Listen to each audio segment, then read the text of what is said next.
Chapter 490. Yes, sir. Yu Tong excitedly took the jade pendant from Li Zhong's hand and winked at the genie guard as if he was showing off. Yu Dingchen, your mission is more important than Yu Tong's.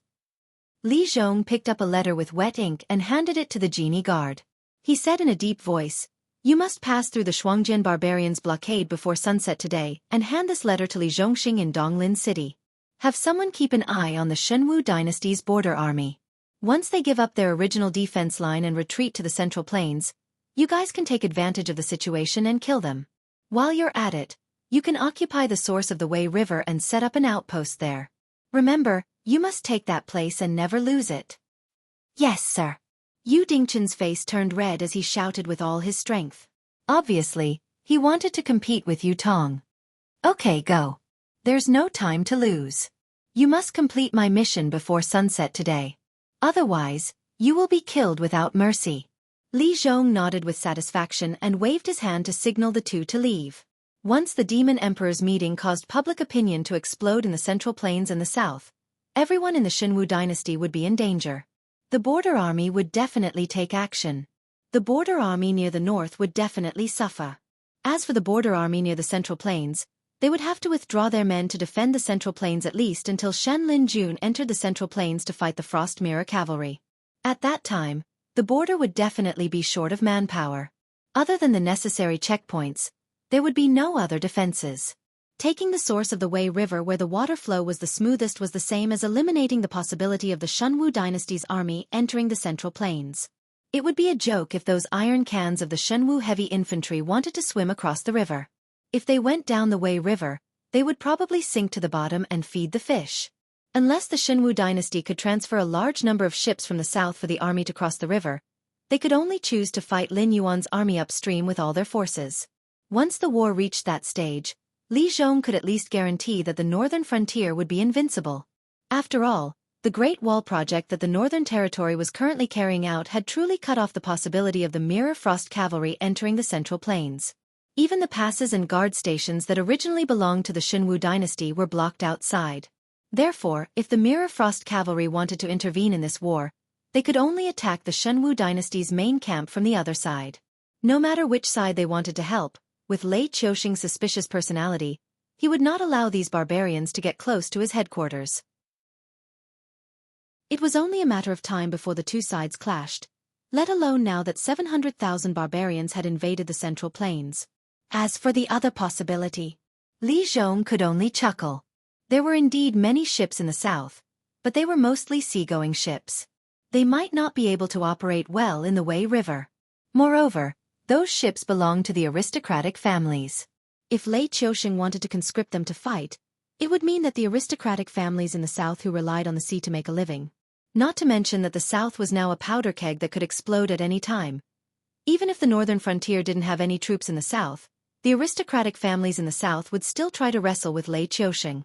He didn't believe that Lei Qiuxing would be so bold as to allow the main forces of the Qingjiang dynasty and the Frost Mirror dynasty to enter the Central Plains together. Even if he was willing, the Frost Mirror dynasty and the Qingjiang dynasty wouldn't be willing. Which of them didn't have a top force backing them? It was true that Lin Yuan wanted to occupy the north and plot against the Shenwu dynasty. If they sent troops to hinder Lin Yuan, they would give Lin Yuan an excuse to attack them. Secondly, if Lin Yuan cut off the Northern Territory Chamber of Commerce's support for a period of time, their national strength would quickly fall to the bottom. They would become trash that any of the 7 dynasties could step on. After Yu Tong and Yu Dingchen left, Li Zhong strode into the courtyard. He put his right hand to his mouth and whistled. In an instant, a green rock landed directly, and the force of its flapping wings easily raised the dust and fallen leaves in the courtyard. When the Cyan Rock finally heard him, Li Zhong said slowly, "Tell all the demi-human tribes to quickly enter the North Mountain Forest and wipe out the Frost Mirror Cavalry in batches. 5 days. We need to delay them for at least 5 days. When the time comes, whether we continue to fight or retreat, it will be up to the tribal chiefs to decide. As for the Hengduan Mountain Range, we don't need you to send troops to help us directly. However, it shouldn't be a problem for you to send 2 more waves of beasts to the Shuangjian dynasty's territory, right?" The Cyan Rock was obviously very cold. It was a mountain lord-level demonic beast, but it didn't seem to want to communicate with Li Zhong. It just nodded slightly. However, Li Zhong put his hands behind his back and said expressionlessly, I have one more thing to say. Remember to pass it on. Both the Frost Mirror Dynasty and Xinwu Dynasty don't see demi-humans and demonic beasts as equal intelligent creatures. You can only live a good life under the rule of the Dragon King. If the North and the Northern Frontier have a new ruler, you will return to your previous life of eating raw meat and drinking blood. Because we are the only ones who see you as our own kind. The other humans will only see you as slaves and animals. The Black Water Army had gone to the south. The Fallen Star Army was too small, and the Northern Army had to guard the northern frontier. The Southern expedition seemed to be powerful, but it was actually very scattered. Based on the current situation, none of the troops in the northern frontier were powerful enough. In this war, Lin Yuan could only rely on the demonic beasts and the demonic beasts. However, the demonic beasts didn't completely obey Lin Yuan's orders. They were only temporarily sent by the demonic beast king to support Lin Yuan. They could help Lin Yuan in the war, but they would never risk their lives for him. Most of the demonic beasts weren't as smart as humans. They thought that even if Lin Yuan lost the war and lost their territory, they would just retreat back to the Hengduan mountain range and continue their lives. They didn't consider the expansion of the Hengduan mountain range and the existence of the Northern Territory Chamber of Commerce, which would be a great help to the overall strength of the Hengduan mountain range. Therefore, Li Zhong's words were not only to bring this demonic beast to the demonic beasts, but also to the demonic beasts. Although the demonic beasts could risk their lives for the demonic beasts, the Xinwu dynasty had enslaved them for many years. They would risk their lives for their own survival, but they wouldn't risk their lives for Lin Yuan's rule. Therefore, most of the demonic beasts were still in the northern frontier. Lin Yuan was worried that these demonic beasts would be blinded by the Xinwu dynasty's words. They thought that even if the northern frontier had a new ruler, they could still live a comfortable life under Lin Yuan's rule. Therefore, only a few loyal demonic beasts, such as Xiaofan, participated in the war. Only by uncovering the bloody scars of their past could these demonic beasts realize that everything they had now was a gift from Lin Yuan. Chapter 491. Got it. Only then did Qing Peng nod his head with a solemn expression, and he replied. After Qing Peng flapped its wings and flew away, Li Zhong let out a sigh of relief. A hint of worry flashed across his face. Although he had made a lot of arrangements, he could only turn the situation in the most advantageous direction for the northern frontier if every chess piece was placed in the right position.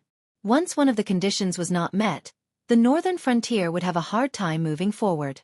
After all, it was not crazy to fight against a dynasty with a small territory. It was completely foolish.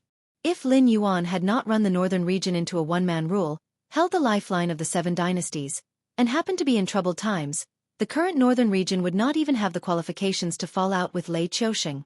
Faction War Model. Name: Northern Defense War, Ongoing, Attacking Side, Frost Mirror, Xinwu, Powerful, Defending Side, Blackwater Dragon Palace, Normal, Evaluation. The host's chances of winning are not high. Please balance the combat power of both sides as soon as possible. Otherwise, there will be a danger of destruction. If the host wins this war, the host will receive 100,000 war points. If the host loses this war, the host will have to pay a few 100,000 war points. War Mission. Not released. Looking at the faction war model that suddenly popped up in front of him, Lin Yuan's mouth twitched slightly. The current Xinwu dynasty, which was extremely weak, and the Shuangjian dynasty, which was not using its full strength, was still above the northern frontier. This was not out of Lin Yuan's expectations. After all, a starving camel was still bigger than a horse. If Lei Qiusheng really did not see any hope of winning, he would have dragged Lin Yuan down with him a long time ago. What made Lin Yuan gasp was that the rewards and punishments for this war far exceeded the sum of all his previous wars. Once this battle was lost, Lin Yuan would not be able to afford such a huge loss. It would be good enough if he was reduced to an ordinary black serpent by strenuous cultivation. He was afraid that he would be directly squeezed dry, and then the system would directly remove the binding with him. The most terrifying thing was that this was only the prelude to the war. The final battle between him and the Xinwu dynasty had not even begun. The generals and armies of both sides had not even clashed once. They had only been scheming against each other, and the situation had already become unsalvageable. Actually, if it were anyone else, both sides would just suffer some losses and forget about this matter. However, Lin Yuan and Lei Qiusheng were the kind of people who would rather die than lose face. Originally, it was just a few secret clashes between the two of them that caused the two of them to become really angry. It evolved into a war that even the Shuangjian dynasty was involved in today. Lin Yuan pursed his lips, but the movement of his feet had obviously sped up. The first step to balance the fighting power of both sides was to pull out the nail of the enemy in the north. With Lin Yuan's current cultivation, he had set out from the northern frontier early and arrived at Wei River City before sunset. 5,000 soldiers of the Fallen Star Army and Gao Buzhan had set up a camp 10 miles away from Wei River City. There were also 30,000 new soldiers who had been transferred from the Northern Battlefront Army to the Fallen Star Army. They all looked energetic. There were at least 2,000 or 3,000 corpses piled up outside Wei River City. Judging from the style of their armors, they obviously belonged to Shen Lin Jun. However, there was no engraving of Shen Lin on their left armors, which meant that these people were the reserves of Shen Lin Jun. They were far from the main force of Shen Lin Jun. Lin Yuan stood in the air outside the camp. In less than 3 breaths, Gao Buzhan, who was wearing a silver armor, strode over with a faint smile on his face. Fallen Star Army, Gao Buzhan. Greetings, Lord Dragon King. I can't salute you fully because of my armor. Please forgive me, Lord Dragon King. Lin Yuan nodded slightly to Gao Buzhan and asked directly, "What's the matter with those corpses outside the city?" After the barbarian cavalry entered the city, I had Marshal Li lead the main force to Eastwood City. When these little bastards saw that the main force stationed outside the city had left, they felt that their chance to stir up trouble had come. They first sent more than 10,000 men out of the city to test our strength. In the end, we drove them back the moment they saw us. Gao Buzhan didn't care about it at all. It was as if he didn't defeat the famous reserves of Shen Lin Jun, but a bunch of chickens and pottery dogs. Well, it seems that you have fought with them. How do you feel? Lin Yuan glanced around the camp and found that almost everyone, including Gao Buzhan, was injured, but there was no fatal wound. As long as the wound was healed, as long as they didn't move too much, even their movement would not be affected. More importantly, although the number of these 35,000 people was better than the 10,000 Shen Lin Jun who came out to explore, 30,000 of them were just recruits who had received military training for a period of time. It would be good if they didn't cause trouble on the fierce battlefield. They couldn't help much at all. But the opponent was the famous Shen Lin Jun, who was known as the First Army of Shenwu. Even if he was just a reserve, he was selected from countless professional soldiers. His fighting power was not small. In such a situation, there was only one way to defeat the opponent with 0 casualties. That was to kill the general and capture the flag. It seemed that the former champion of the Fallen Star Army was still as brave as before. At most, it took him only 3 moves to kill the main general of Shen Lin Jun's side. This made the remaining Shen Lin Jun lose the will to fight, leading to a one-sided massacre. Speaking of this issue, Gao Buzhan showed a serious look and said in a deep voice, Feeling weak. This group of riceworms has the title of the First Army of Shenwu, but it is far worse than the army of our generation. Not to mention my Fallen Star Army. Even those who just got the title of the First Army could easily defeat them. After all, the 7 dynasties had been peaceful for a long time. The most chaotic period should be the period when Lei Qiusheng usurped the throne. The army under his command fought day and night with the army loyal to the Shenwu dynasty. Even the army of the First Army was quite strong. But after decades, those brave and invincible officers in the past were full of fat, and those loyal soldiers under their command had no hope of promotion. Naturally, they left the army early to find another way out. Compared with these old soldiers who had been peaceful for a long time, the Fallen Star Army was indeed a bit of a bully. Of course, not all of them were old soldiers. It was just that the soldiers who fought in the situation where the whole country was a battlefield and were surrounded by enemies looked down on these Shuangjian barbarian soldiers who at most fought with the beast tide and pretended to rob the border every year. Except for the border troops who were fighting in the north and the west, there were not many troops who dared to say that they could withstand the attack of the Fallen Star Army. Chapter 492. Is it possible to charge down Wei River City in one round? Lin Yuan raised his eyelids and asked. Gao Chuanzhen was silent for a moment before honestly shaking his head. He said bitterly, Dragon King Darren, these little bastards don't deserve their reputation, but Wei River City is a fortress run by the Shenwu dynasty for many years. The city walls are hard and smooth. We can't get up without suitable siege weapons. There are also those ballistae and cannons. Even if we build siege chariots, it's one thing to say if we can break open the gates, but it's another thing to say if we can reach the gates. Speaking of this, Gao Chuanjun was clearly listless. He said listlessly, "If it wasn't for those siege weapons, none of the 10,000 people who left the city would be able to return alive." Today's battlefield was no longer the azure field that Gao Jie was familiar with. The high walls of the city combined with all kinds of defensive equipment, even the endless beast tide would be worn down to death, let alone the generals who were good at charging and breaking through enemy lines. Taking down the reserve general of the Divine Forest Guards was just a warm-up for a fierce general like Gao Jiezhen. But before he could vent his hot blood, the other side retreated back to Wei River City. Like a turtle that had retreated back into its shell, Gao Jiezhen felt helpless despite his peerless martial prowess. Just make it so they can't use it. Lin Yuan opened his mouth and showed a cold smile. In the next moment, the originally calm Wei River suddenly boiled and roared. Water dragons roared into the sky, and in the blink of an eye, it was as if the entire Wei River had turned into a dragon and stood upright. Even Gao Chuanjun, who had been on the battlefield for a long time, couldn't help but gulp. No matter how strong a cultivator was, they couldn't fight against the heavens and earth. Even Kongming experts who didn't fear water or fire would lose to the corrosion of time. Lin Yuan's method of borrowing the power of the heavens and earth was almost beyond Gao Chuanjun's understanding. Using his own power to move the entire Wei River for his own use. What kind of terrifying power was this? Gao Buzhan had seen similar battles before. It was just that at that time the Falling Star Army was in its heyday. Nearly 10,000 cultivators of the water system were mobilized, and they only managed to turn a river less than 1/5 of the Wei River into a water dragon to help them attack the city. In that battle, they almost didn't encounter any decent resistance, because most of the soldiers and generals in the city had been drowned or knocked to death before they entered the city. While Wei River City would have corresponding defensive measures, with the Wei River pouring down, the siege weapons on the city walls should have been mostly destroyed. The cannons filled with water couldn't fire.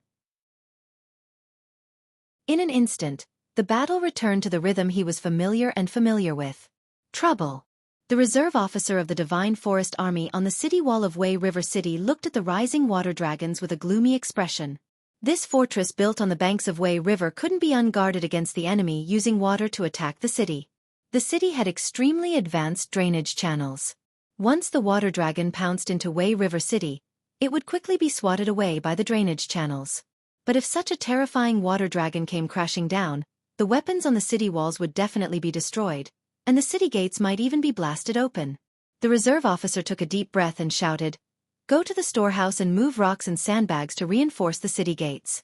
Don't let the water dragons break open the gates." The elite soldiers selected from the various troops were naturally not weak. At the very least, they were able to withstand the pressure of the water dragons and not be killed on the spot. However, once the city gate was breached, it would not be a small matter for the people outside to rush in.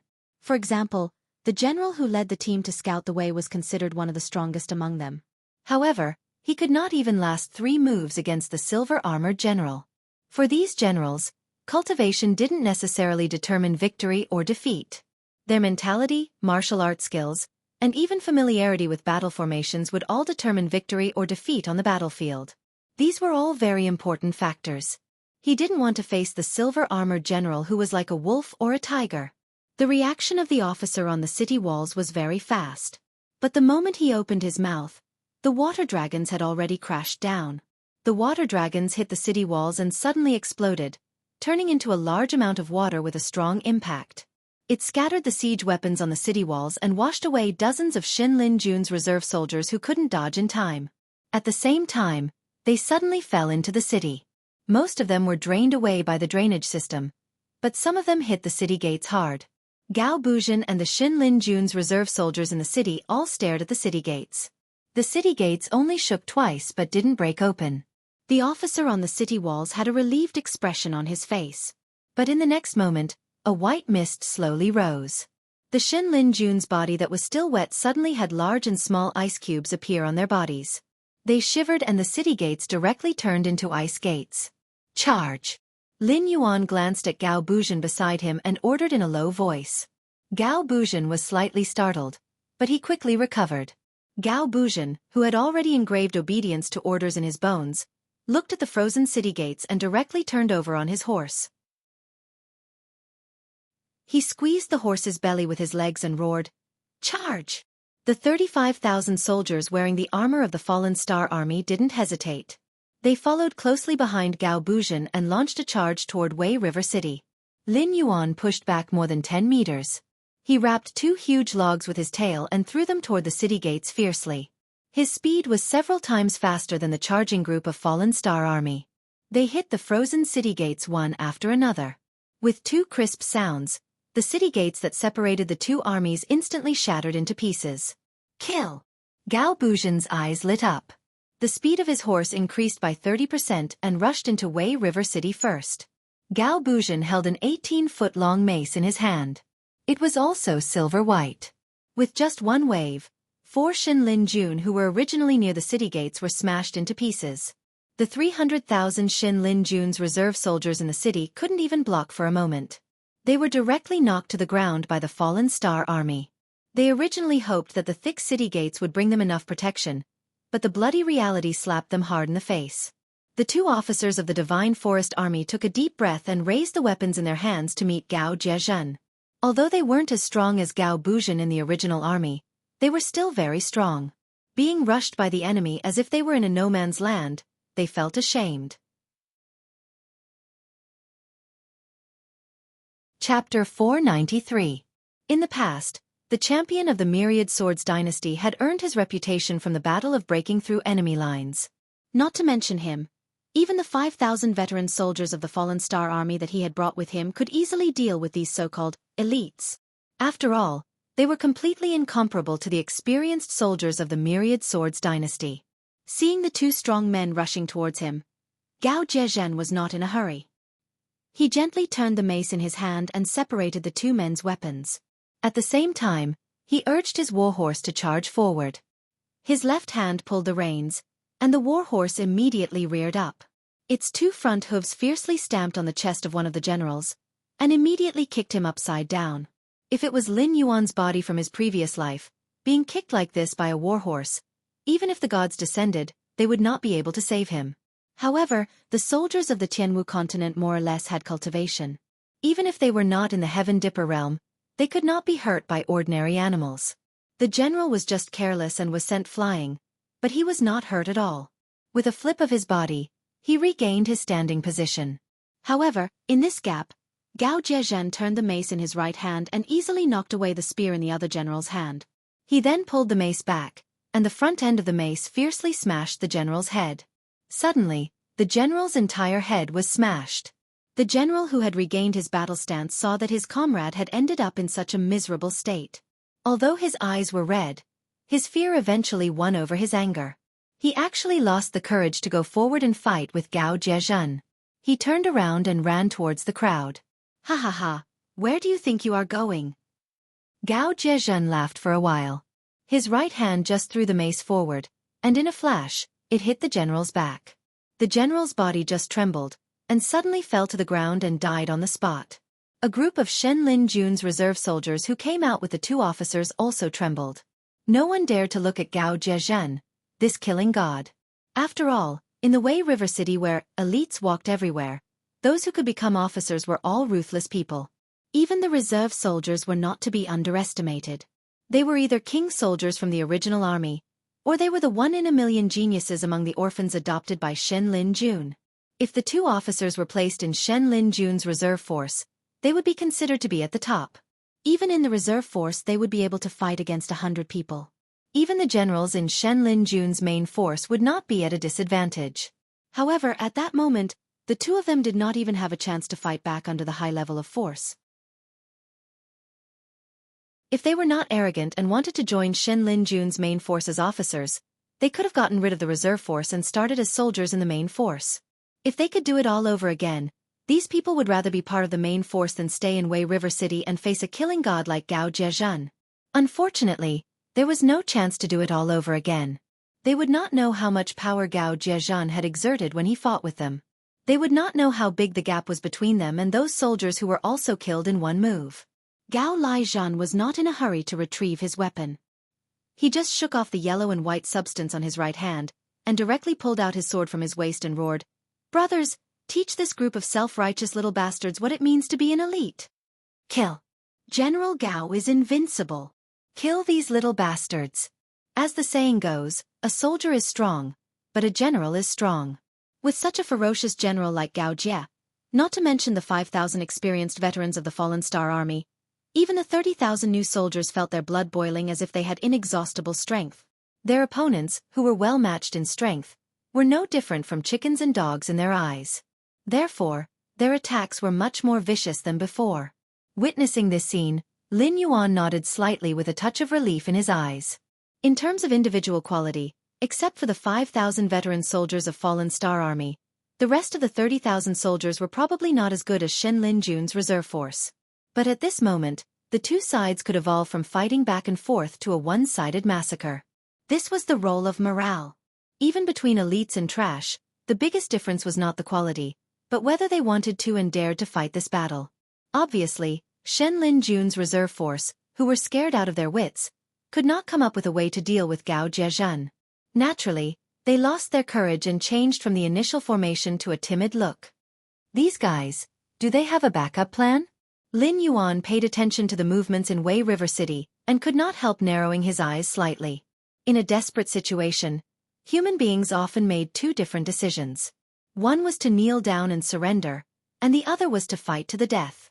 But Shen Lin Jun's reserve force in front of him did not want to continue to be entangled with Fallen Star Army, and on the other hand, did not want to surrender. They changed from being evenly matched to a turtle tactic, constantly shrinking the line of defense. As long as they could not fight, they would not fight. Obviously, these Shen Lin Jun's reserve force had a third choice. However, a moment later, Lin Yuan was surprised to find that he didn't know what kind of materials were used to build Wei River City.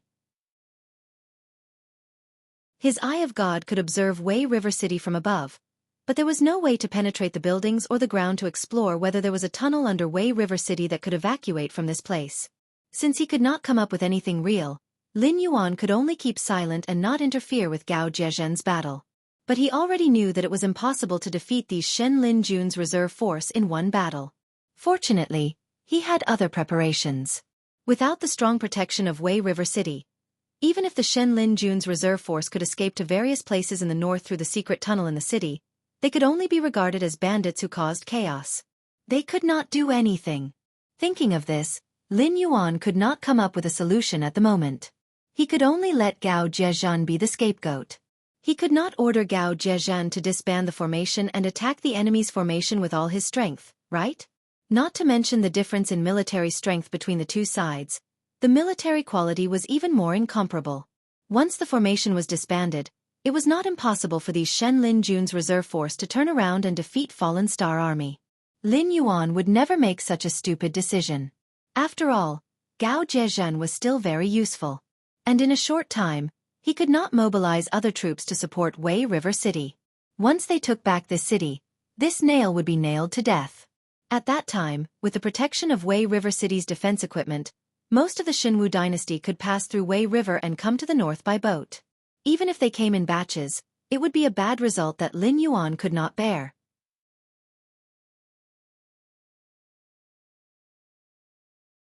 Chapter 494.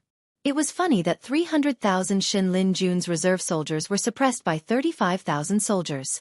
No matter how many waves of counterattacks they organized, as long as they hit the 5,000 veteran soldiers of Fallen Star Army, all the attacks would be turned into nothing. Instead, they were pushed forward step by the opponent, gradually losing the geographical advantage of Wuxia City. Even the speed of shrinking the front line was accelerating. The way to deal with a fierce general was very simple. Let him be arrogant, go deep into the enemy's territory alone, and then encircle and kill him.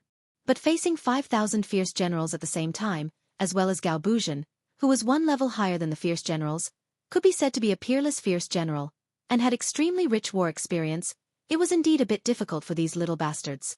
Looking at the whole Xinwu dynasty, only those old brothers in the past could compete with the 5,000 veteran soldiers of Fallen Star Army. But after decades, not everyone was as bad as Gao Buzhen and was excluded by the higher-ups. A small number of them retired and returned to their hometown.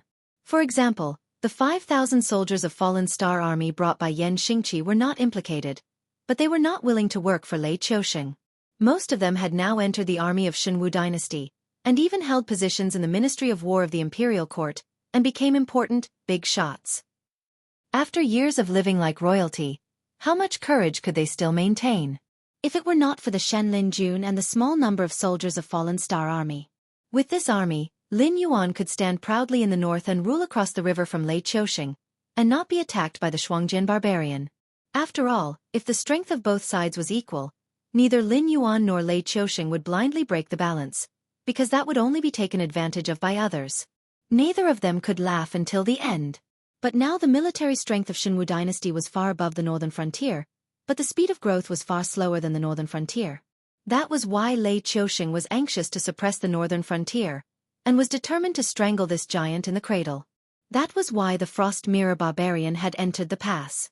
But as the fighting became longer and longer, Gao Buzhan also got rid of the hot blood of returning to the battlefield, and looked at the problem with a calm attitude again.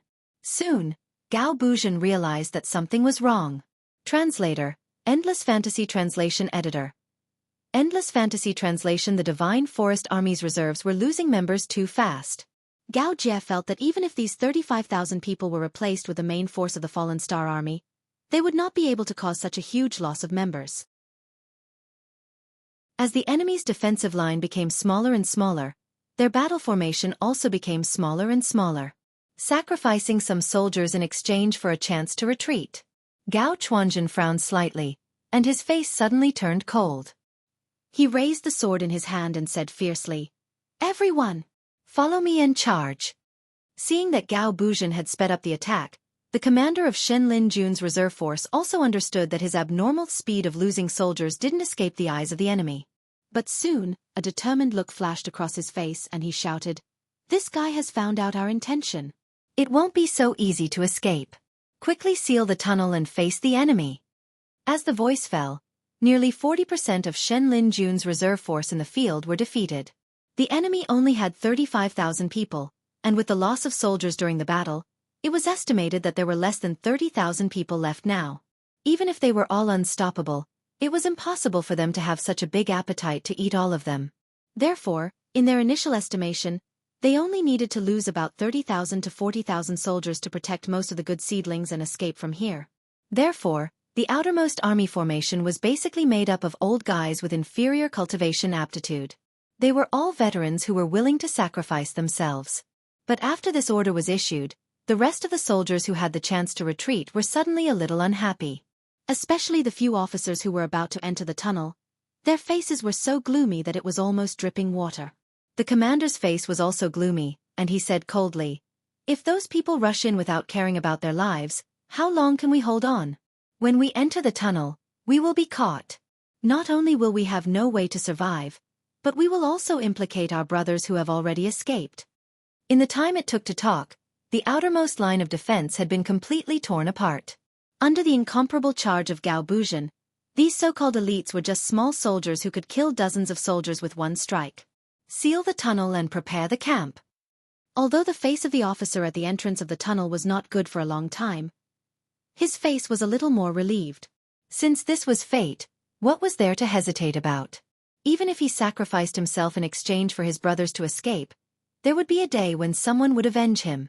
Yes, even if the situation had deteriorated to this point, these soldiers who had been instilled with the idea of being loyal to Lei Qiusheng still did not think that the Shenwu dynasty would lose this war.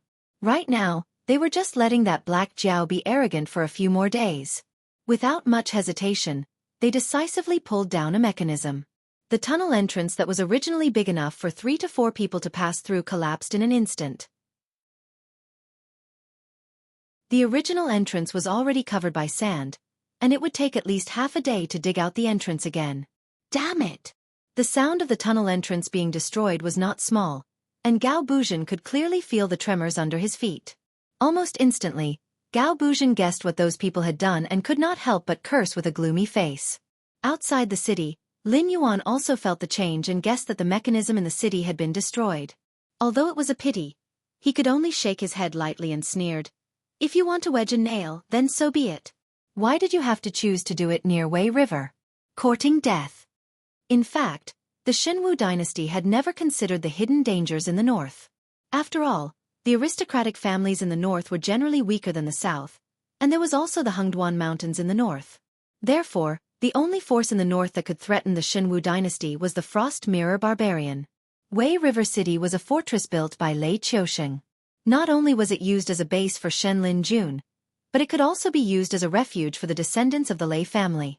Lei Qiusheng had never thought that the situation would deteriorate to the point that Shen Lin Jun had to leave his base.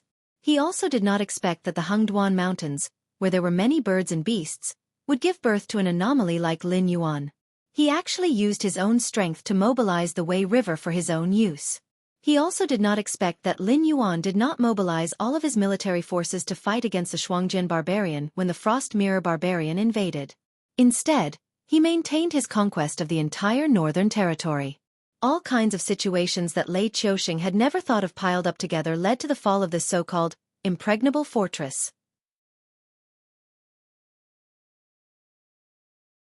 Chapter 495.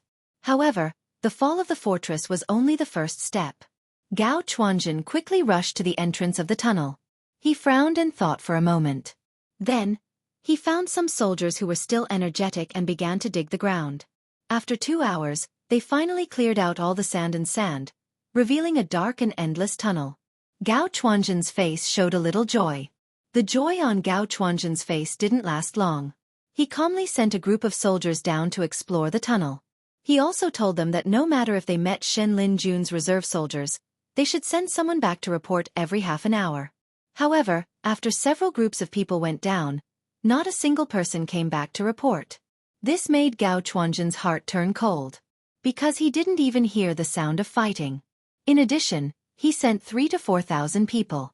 It was impossible for them to not even have a chance to retreat before being wiped out by Shen Lin Jun's reserve soldiers. Then, the only possibility was that there was something wrong with this tunnel.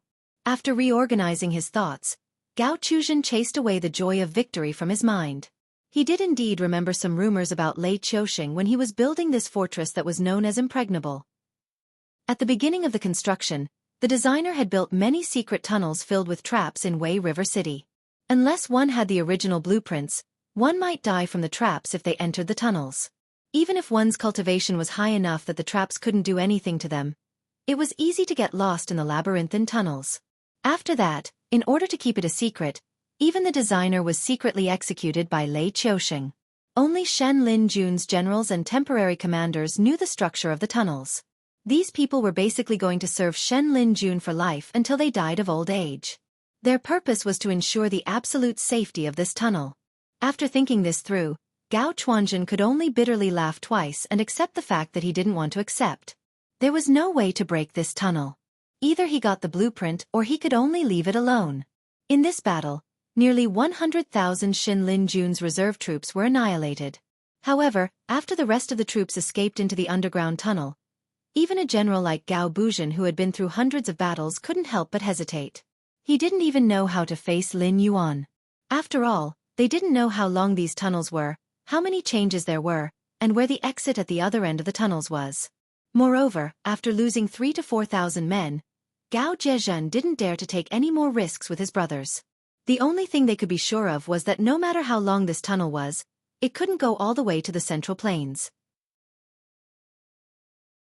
After all, they didn't know how deep the Wei River was, and it was impossible for them to go around it. If they really dug such a deep tunnel, it wouldn't be able to provide enough support, and it could collapse at any time. At that time, not only would they not be able to protect the tunnel, even the fortress above ground would be destroyed together with it. Therefore, it was impossible for these Shen Lin Jun's reserve troops to return to the Central Plains. They could only go to different places in the north through different secret tunnels, and then become a nail that was nailed into the palm of the northern frontier. Although Gao Zhezhen already knew that he couldn't do his best in this battle, the two sides were in a deadlock here. Compared to the Shen Lin Jun's reserve troops escaping from under his nose, it was two different things. The former was just a lack of troops and siege equipment, but the latter was tantamount to pointing at his nose and calling him a piece of trash. Gao Zhezhen, who was helpless, could only secretly spit and curse. They claimed to be invincible, but in the end, they dug so many rat holes in the ground. They want to be a whore and set up a monument to their chastity. It doesn't matter. They're just a group of defeated soldiers. At most, they'll be disgusting, but they won't be a big problem. Lin Yuan, who walked in from outside the city, comforted Gao Zhejian and said with a chuckle, "Old Gao, I'll leave the construction of the defense line along the river to you. You must come up with your first plan within 3 days. This is your chance to become famous in the northern frontier." Although Li Zhong and the others will definitely raise objections, if you can make it perfect and pass it with a unanimous vote, then the impact on your future will definitely be different from the subsequent plans that need to be modified and pieced together. Hearing Lin Yuan's words, Gao Zhejian's face also turned red, which was rare. Although he was ostracized in the Shenwu dynasty for decades, this didn't mean that Gao Zhejian didn't care about fame. If that was the case, then why did he join the Fallen Star Army in the first place? Why did he have to risk his life to become a champion? Yan Xingqi had been exiled in the northern frontier for decades. Although his old subordinates still respected him, his prestige was not as high as before. Otherwise, under Yan Xingqi's call, there would be more than just Gao Zhejian and his 5,000 old brothers who came to the northern frontier to join Lin Yuan. What really attracted Gao Zhejian was the talent selection system of the northern frontier. In the northern frontier, one's background, wealth, status, and even reputation didn't matter much. If one wanted to become a real person in the northern frontier, then one needed to have enough ability. As a former champion, Gao Zhejian was confident that he could occupy a place in the northern frontier military. However, after the establishment of the Northern Frontier Academy, Gao Zhejian saw many talents in the field of military studies. This made him worry about his future position. His only advantage now was that he had rich experience on the battlefield. Moreover, he didn't need to study those basic courses on the battlefield to be able to directly enter the battlefield. If he couldn't establish his own authority now, then when the northern frontier was filled with bright stars in the future, he wouldn't have much room to do. And now, the defense line along the river was bound to become the first battlefield against the main forces of the Shenwu dynasty. Whether or not the northern frontier could withstand the first round of the Shenwu dynasty's counterattack would depend on how far-sighted this defense line plan was. Whether or not it could make the generals of the Shenwu dynasty rack their brains to think of a way to defeat them.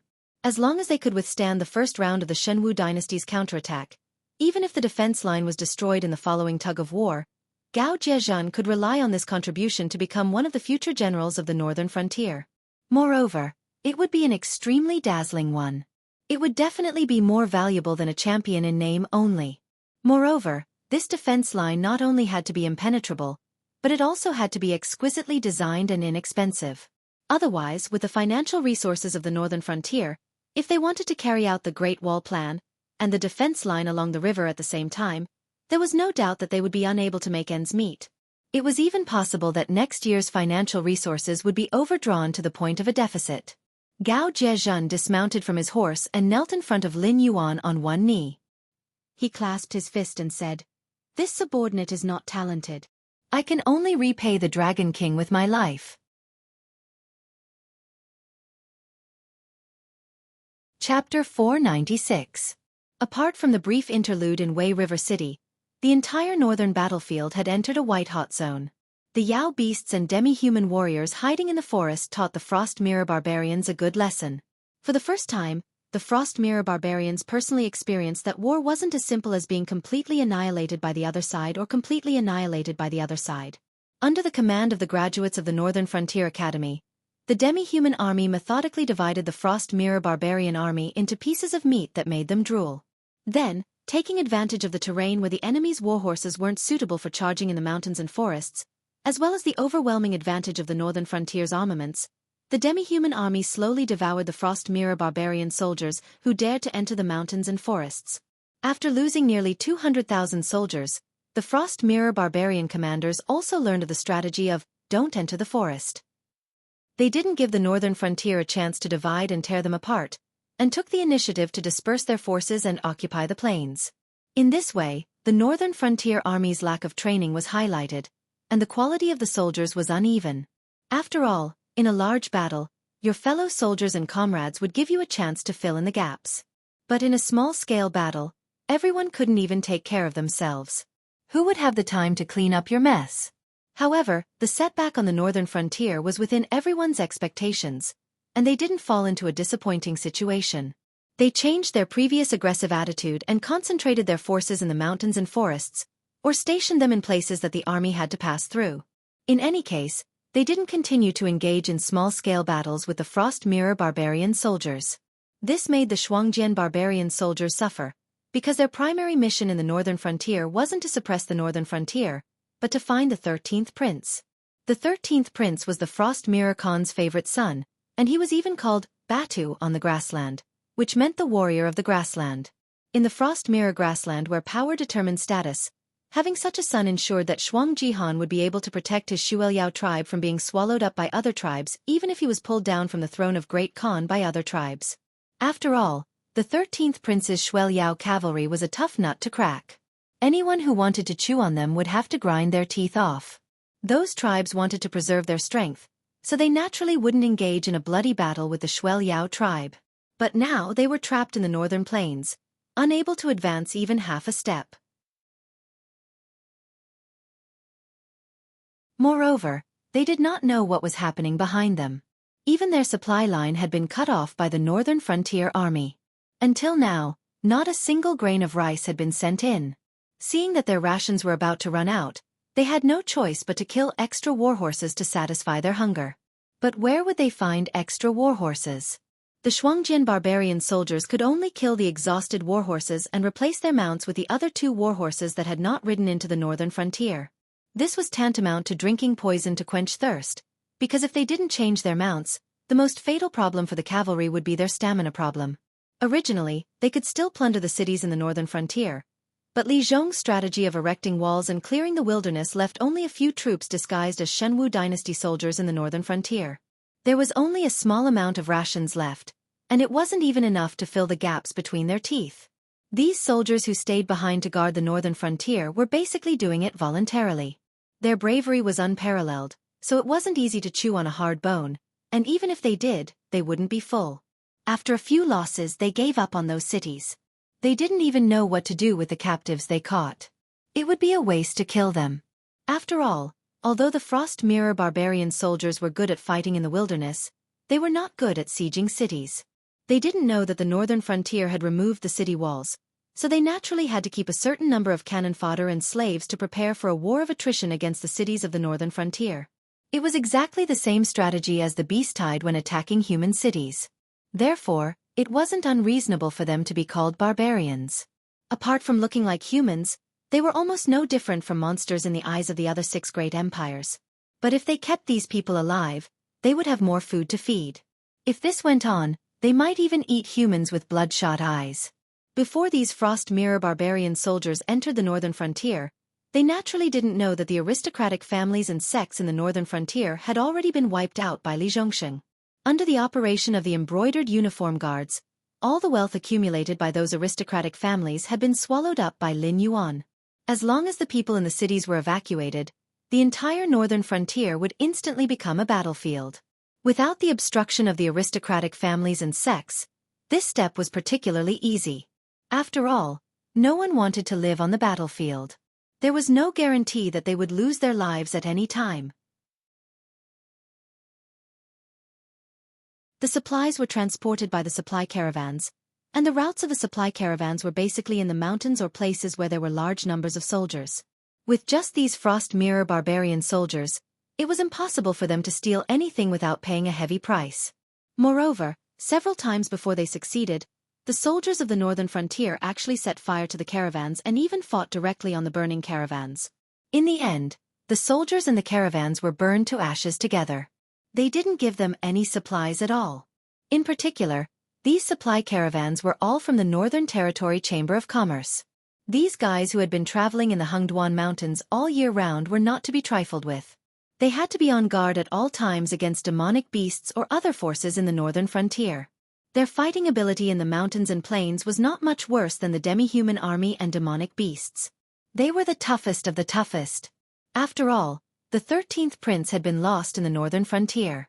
Now, even the main forces of the Frost Mirror barbarian soldiers were having such a hard time, let alone the 13th prince, who they had lost contact with for a long time. At this moment, most of the Shuangjian barbarian soldiers believed that the 13th prince, who had lost contact with the Frost Mirror grassland, had most likely died at the hands of the people of the northern frontier. Even the Blood Ridge Knights, who were originally from the Blood Ridge tribe, didn't believe that the 13th prince was still alive. After this period of fighting, the people of the northern frontier were fiercer and more barbaric than the Shuangjian barbarian soldiers. Many of the Frost Mirror barbarian soldiers were even thinking of retreating.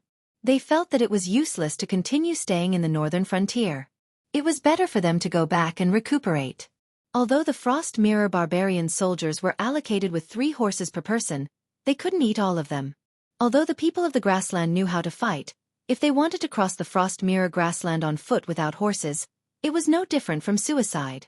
The Shuangjian barbarian soldiers were gloomy. They even began to secretly complain about their ally, the Shenwu dynasty. After all, they had agreed to it on the surface. Until now, the Shenwu dynasty had not sent a single soldier to put pressure on the northern frontier. Otherwise, the Shuangjian barbarian soldiers would never have fallen to such a miserable state.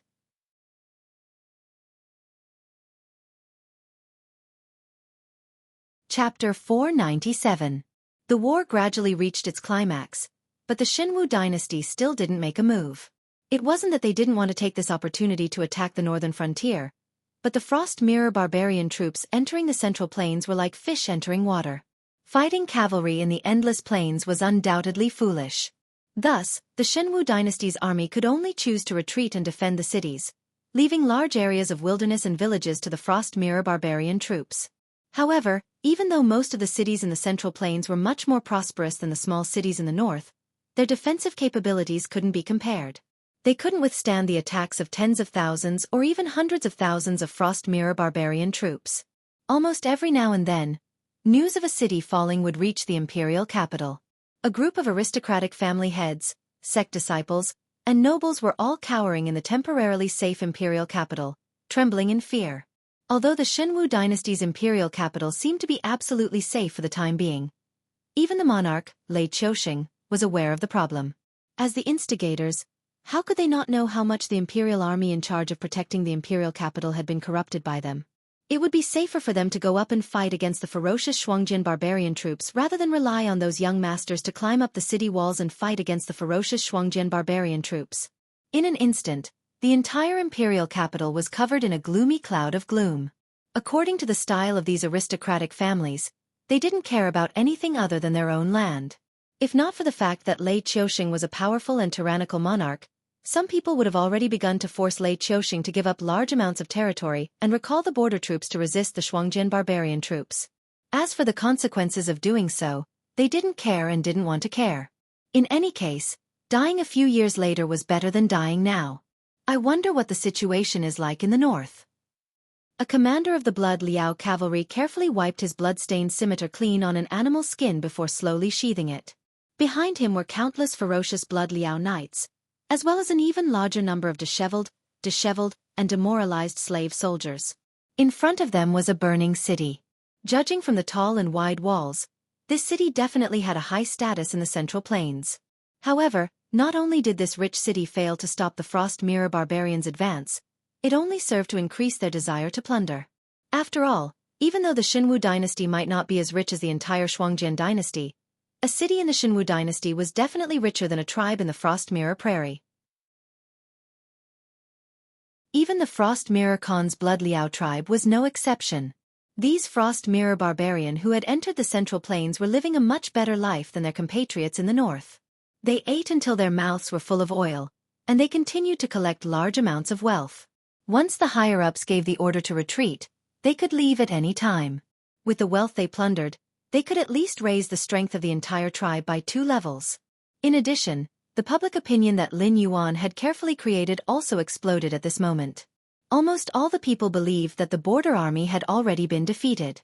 Otherwise, it would be impossible for so many barbarians from the northern frontier to enter the Central Plains. Many people didn't even wait for the Frost Mirror barbarian to continue moving south. They had already spontaneously started migrating further south. This move was absolutely fatal to the current Shenwu dynasty. The north was already out of control, and the south was in endless chaos. If even the people in the Central Plains fled, it would mean that the Shenwu dynasty wouldn't receive a single grain tax in the coming year. Apart from shamelessly asking for peace with Lin Yuan and acknowledging his control over the north, they could only earn resources through the sea trade route in the south. Otherwise, they would all have nothing to eat next year. Lei Qiusheng had no choice but to order officials at all levels to appease the people. At the same time, the border army in the north was on full alert to resist the Shuangjian barbarian reinforcements with all their might. The situation in the Central Plains was indeed stabilized in a short period of time. At the very least, the number of Frost Mirror barbarian troops no longer increased. After the supply line was cut off, they were no longer as difficult to deal with as before. With the garrisons in each city, they could still hold on for a while. At the very least, the situation in the Central Plains would not happen again. But at the same time, they had also blocked the Frost Mirror barbarians' path to invade the northern frontier. This immediately reduced the pressure on the northern frontier. And the Frost Mirror barbarian invaders were right to complain about their allies, because it was the Xinwu dynasty that had cut off their supply line. There was no other way. After all, the place where the barbarians invaded was the source of the Wei River. If the defense line in the north remained open, these barbarians could cross the Wei River and enter the Central Plains at any time. Therefore, if they wanted to stop the Frost Mirror barbarians' attack, they couldn't leave any openings. This time, it could be said that Lei Qiusheng had shot himself in the foot. Not only did he not cause the northern region to be unable to recover from the setback, but he had also suffered enough. Every day, he had a sickly look on his face and did not even attend court if he could. After all, once the officials gathered, there would always be an imperial censor who would come out to question him. Why were the 700,000 Frost Mirror barbarian able to bypass the border army's defenses and plunder the Central Plains? Why did the Xinwu dynasty suffer such heavy losses? Why didn't they send out a decent army to win 2 battles to vent their anger? Of course, Lei Qiusheng wouldn't say that this was a plan he had prepared to kill 2 birds with 1 stone. First, he could let the Frost Mirror barbarian invade the north and delay Lin Yuan's annexation of the north. This would give him enough time to pacify the south or mobilize his troops to fight the northern frontier. In addition, Lei Qiusheng had previously used his connections to transfer a group of Blood Liao knights into the northern frontier. It was as if a knife was hanging over his head. He wanted to take advantage of this opportunity to reorganize the northern defense line and get rid of all the generals who were close to Lei Qiusheng in one fell swoop before replacing them with trusted subordinates. But he didn't expect the Shuangjian barbarian to do this repeatedly. Not only did he want to attack the north, he didn't even let off his ally. After all, Lei Qiusheng couldn't announce that all this was because of his own mistakes. Could he? In that case, how could he still be the emperor? Moreover, as a political expert, Lei Qiusheng could naturally see the real side of the matter from the layers of appearances. For example, the seemingly sharp questions of the imperial censor were actually just a prelude. Once the time was right, those aristocratic families would force him to cede a large amount of land to the Shuangjian dynasty and the Qingjiang dynasty in exchange for peace. Anyway, the one who would lose was the Xinwu dynasty, not the aristocratic families. Now that the Xinwu dynasty was in danger, if they continued to support Lei Qiusheng to fight on 2 fronts, and at the same time become enemies with the northern frontier, the inheritance of the aristocratic families that had been passed down for hundreds or even thousands of years would be destroyed in their hands. Of course, after this main goal was achieved, they would propose to withdraw the troops in various regions. It seemed that they wanted to reduce the expenditure of the national treasury, but in fact, they wanted Lei Qiusheng to disperse his cultivation and gradually lose the ability to suppress the aristocratic family's troops.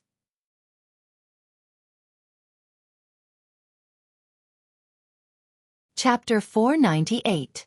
This was the main reason why Lei Qiusheng detested the aristocratic families. Lin Yuan was thinking of ways to eliminate different voices at the northern frontier. However, within the Xinwu dynasty, various factions were thinking of ways to weaken Lei Qiusheng's power. They didn't seek to pull Lei Qiusheng down from the throne, but at least they wanted to prevent Lei Qiusheng from killing them as he wished. Of course, people were greedy and insatiable. Once they weakened Lei Qiusheng's power step by step, the next thing they would do would be to covet the sacred artifacts and experience the feeling of taking turns to be the emperor. Lei Qiusheng was even a little envious of Lin Yuan. Although the northern frontier wasn't big, after a series of purges and suppression, the entire northern frontier was under Lin Yuan's control. If he wanted to fight a war, it would be fought. If he wanted to fight a war, it would be fought for as long as he wanted. No one dared to say anything.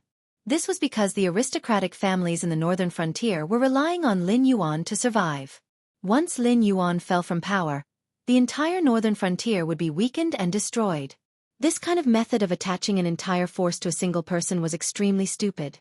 Once there was no outstanding successor, then the speed of the force's growth would be the same as the speed of its collapse. Lei Qiushing knew that this method was stupid, but he still dreamed of becoming such an emperor. However, he was helpless. Back then, he was able to ascend to the throne by relying on his military power. However, with the abilities of those big shots, it was impossible for them to govern the region. Therefore, he could only use a large number of talents from the aristocratic families and sections. This resulted in the current situation where he couldn't get rid of his subordinates. Zhang Xiao, Lei Qiushing, who was pacing back and forth in Yangxin Palace Hall, subconsciously called out. However, a trace of sadness quickly appeared on Lei Qiushing's face. That person was no longer here. Actually, putting aside the fact that he was a surviving member of the Zhao clan, Zhang Xiao had done his best under Lei Qiushing. He had managed the embroidered guard from nothing to a ferocious tiger that everyone feared. Although it couldn't be separated from Lei Qiushing's great support behind him, it was enough to show that Zhang Xiao wasn't an embroidered pillow like Lin Yuan had described him to be. On the contrary, Zhang Xiao was a great talent with real talent. Moreover, after decades of getting along with each other, the stubborn Lei Qiushing had also treated Zhang Xiao as one of his few friends. Although they were not as close as Shadow, who had grown up together, they were still closer than Lei Qiuming. Now that there was a problem with the war strategy, Lei Qiushing sadly discovered that he couldn't even find someone to discuss it with. After a while, Lei Qiushing walked out of Yangxin Palace Hall with bloodshot eyes and strode to the yamen of the Servants' Administration. "Greetings, Your Majesty." The Servants' Administration wasn't just one of the two intelligence agencies in Lei Qiushing's hands. It was also a place that trained eunuchs and palace maids to serve the imperial family, nobles, and even high-ranking officials. For people born in this place, they had to remember the faces of even the students who had passed the imperial examinations but hadn't had the chance to be promoted. How could they be blind when facing Lei Qiushing, the ruler of a country? Lei Qiushing waved his hand, indicating for the eunuchs and palace maids to stand up. At the same time he asked, "Where is my Xin Lin Jun now?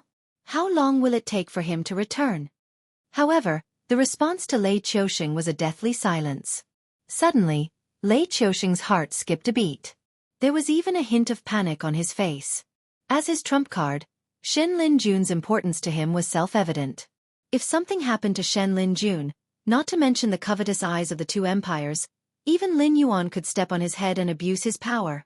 "Speak!" Lei Qiushing fiercely stomped his foot, shattering a white jade tile as he roared in annoyance.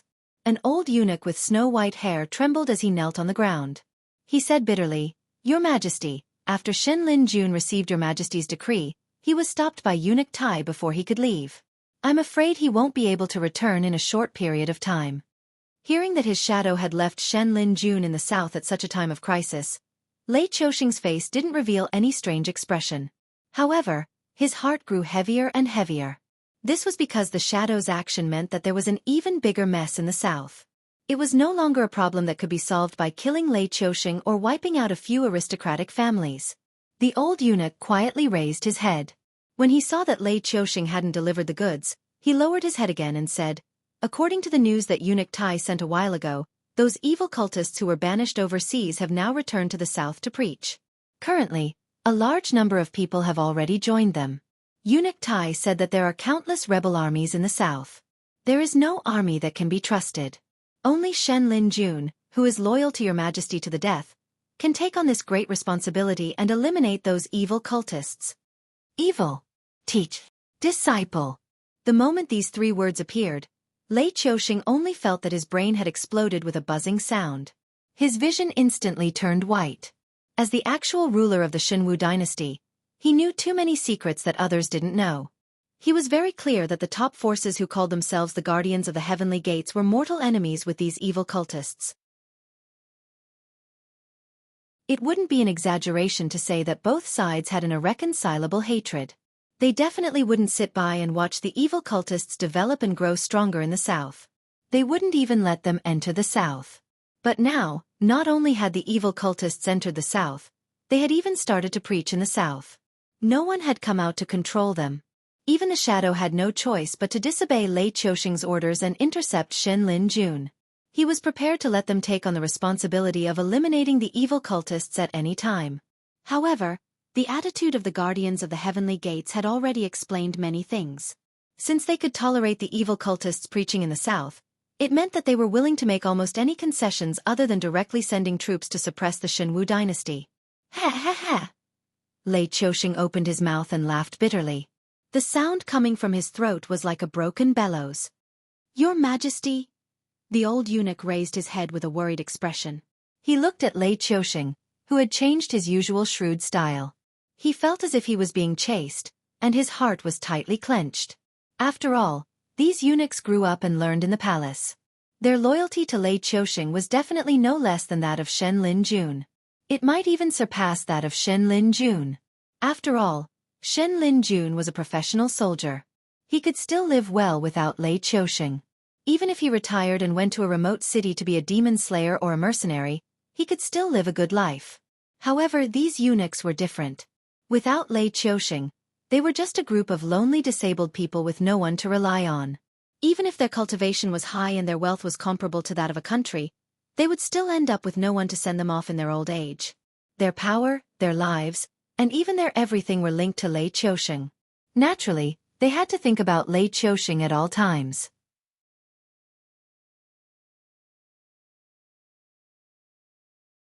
Chapter 499. This humble one is doing very well. Lei Qiusheng finally regained some clarity after hearing the old eunuch's call. However, he felt an inexplicable sadness in his heart. No matter how he viewed himself, the current rotten situation had become a mess that was difficult for him to clean up.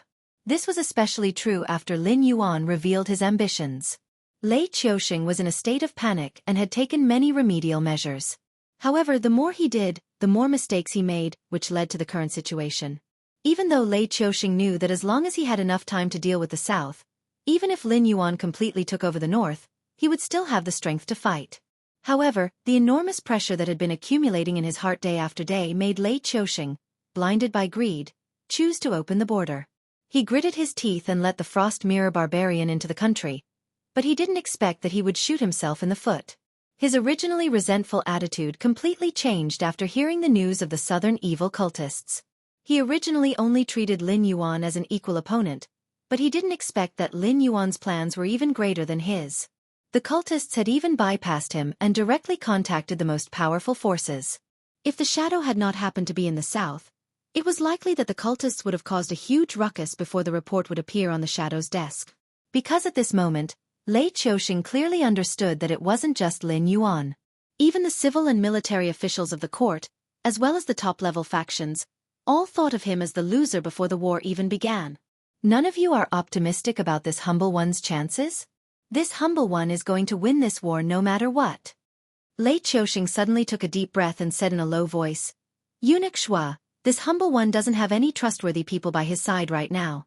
I can only trouble the servants' administration to make a trip to the northern border. Have the troops there withdraw in batches to the central plains and defend the imperial capital to the death. Without this humble one's orders, no one is allowed to fight on their own. Those who disobey will have their entire family executed. The old eunuch called Eunuch Shua was shaken. He looked at Lei Qiusheng in disbelief, as if this was the first time he had met this person. I am very clear-headed now. I know the consequences of doing so. Lei Qiusheng gritted his teeth and fiercely said, Didn't they look down on me? They want this humble one's beautiful country, but this humble one will not give it to them. Even if they are lucky enough to beat this humble one this time, this humble one will leave them with a terrible mess. Yes. Eunuch Shua lowered his head again and pressed his forehead against the ground, trying to control his emotions. He wasn't sure what Lei Qiusheng was feeling right now, but he was sure that Lei Qiusheng wasn't clear-headed at the moment. Otherwise, he wouldn't have made such a decision that harmed others without benefiting himself. He wouldn't have chosen to give up on all his plans at this time. However, Eunuch Shua did not have Eunuch Tai's cultivation, nor did he have Zhang Xiu's forbearance, nor did he have Li Zhong's wisdom. He was just a loyal official, a foolish loyal official. Thus, even though he knew that Lei Qiusheng's decision was wrong, Eunuch Shua did not speak up to dissuade him. On the frost mirror grassland far away from the Shenwu dynasty. In the royal tent of the Shueliao tribe. A man who seemed to be in his 30s was holding a book in his left hand and a white stone in his right. His brows were furrowed as he sat in the tent in deep thought. But he was the only person in the tent.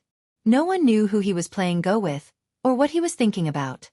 The man's skin was white and delicate, as smooth as milk. He didn't seem like a child of the grassland who had been tempered by the sun and wind day and night. Instead, he seemed like one of those scholarly Confucian disciples from the south of the Shenwu dynasty. He even wore a moon-white brocade robe, the style of which had been popular in the Shenwu dynasty last year. However, the material used was even more luxurious and expensive than the vast majority of high-class cloth shops. One could tell at a glance that it was no ordinary item. Even more inconceivable was that the book in the man's hand was not some incomprehensible Go manual, nor was it a Confucian classic. Instead, it was a book that could be seen everywhere on the northern frontier and that no one dared to disobey. The new laws of the northern frontier. Third Prince, the Blood Eagle has sent back a message. A frost mirror barbarian wearing a leather coat and iron armor placed a stack of parchment in front of the man. Without waiting for him to speak, the frost mirror barbarian cupped his fists and left the tent. The man acted as if he hadn't heard anything. His brows were still furrowed as he pondered for an incense stick's worth of time. Suddenly, his eyes lit up and he gently placed the white stone in his hand on the chessboard. The entire chessboard instantly came to life. The white stone that had been in a disadvantageous position suddenly twisted and turned into a killing move. At this point, the man finally put down the book in his hand. He stood up and walked to a copper basin to wash his hands with water. Then, he used a piece of dry animal skin to wipe the water off his hands. Only then did he return to his soft couch and sit down. He picked up the stack of parchment and began to read. It wasn't until he finished reading the last parchment that the man slowly exhaled and murmured, "He's gone mad." The Blood Eagle was an intelligence agency that he had set up himself. However, Frost Mirror Barbarian wasn't good at intelligence. Even if he disguised himself, his skin and demeanor were completely different from those who lived in a world where birds sang and flowers bloomed. Therefore, there were very few secret agents and spies in the Shuangjian dynasty. Even if there were a few similar organizations, they were short-lived. They were either destroyed in an instant or slowly fell into a useless state. Even though his Blood Eagle could hide in the Shenwu dynasty, it still couldn't obtain first-hand information. This was also the reason why he could slowly think of a way to solve the chessboard after receiving the information about the Shenwu dynasty. However, based on this outdated information, he could draw several conclusions. Firstly, his valiant 13th brother was already confirmed dead. Second, the strength of the northern frontier was far beyond their imagination. It was estimated that none of the people who entered the north this time could come out. Third, Lei Qiusheng had gone mad. The first two pieces of information were already speculated by him. Even if they were confirmed now, they weren't worth mentioning. However, the last piece of information made him cautious. In addition to the information he received this morning, Lei Qiusheng was going to withdraw the border army in the north and let them directly enter the rich and livable hinterland of the Shenwu dynasty to occupy territory and plunder treasures. In other words, Lei Qiusheng was going to use the entire Shuangjian dynasty as a knife and let them be the executioners whose hands were stained with blood. For Lei Qiusheng would get rid of all the major problems and directly reshuffle the power structure of the entire Shenwu dynasty. But what if he's not mad? The third prince's eyebrows, which had just relaxed, were tightly knitted together again. His expression was a little uncertain. He dared to use the Shuangjian dynasty as a knife. Wasn't he afraid that it was easier to invite the devil than to send the devil away?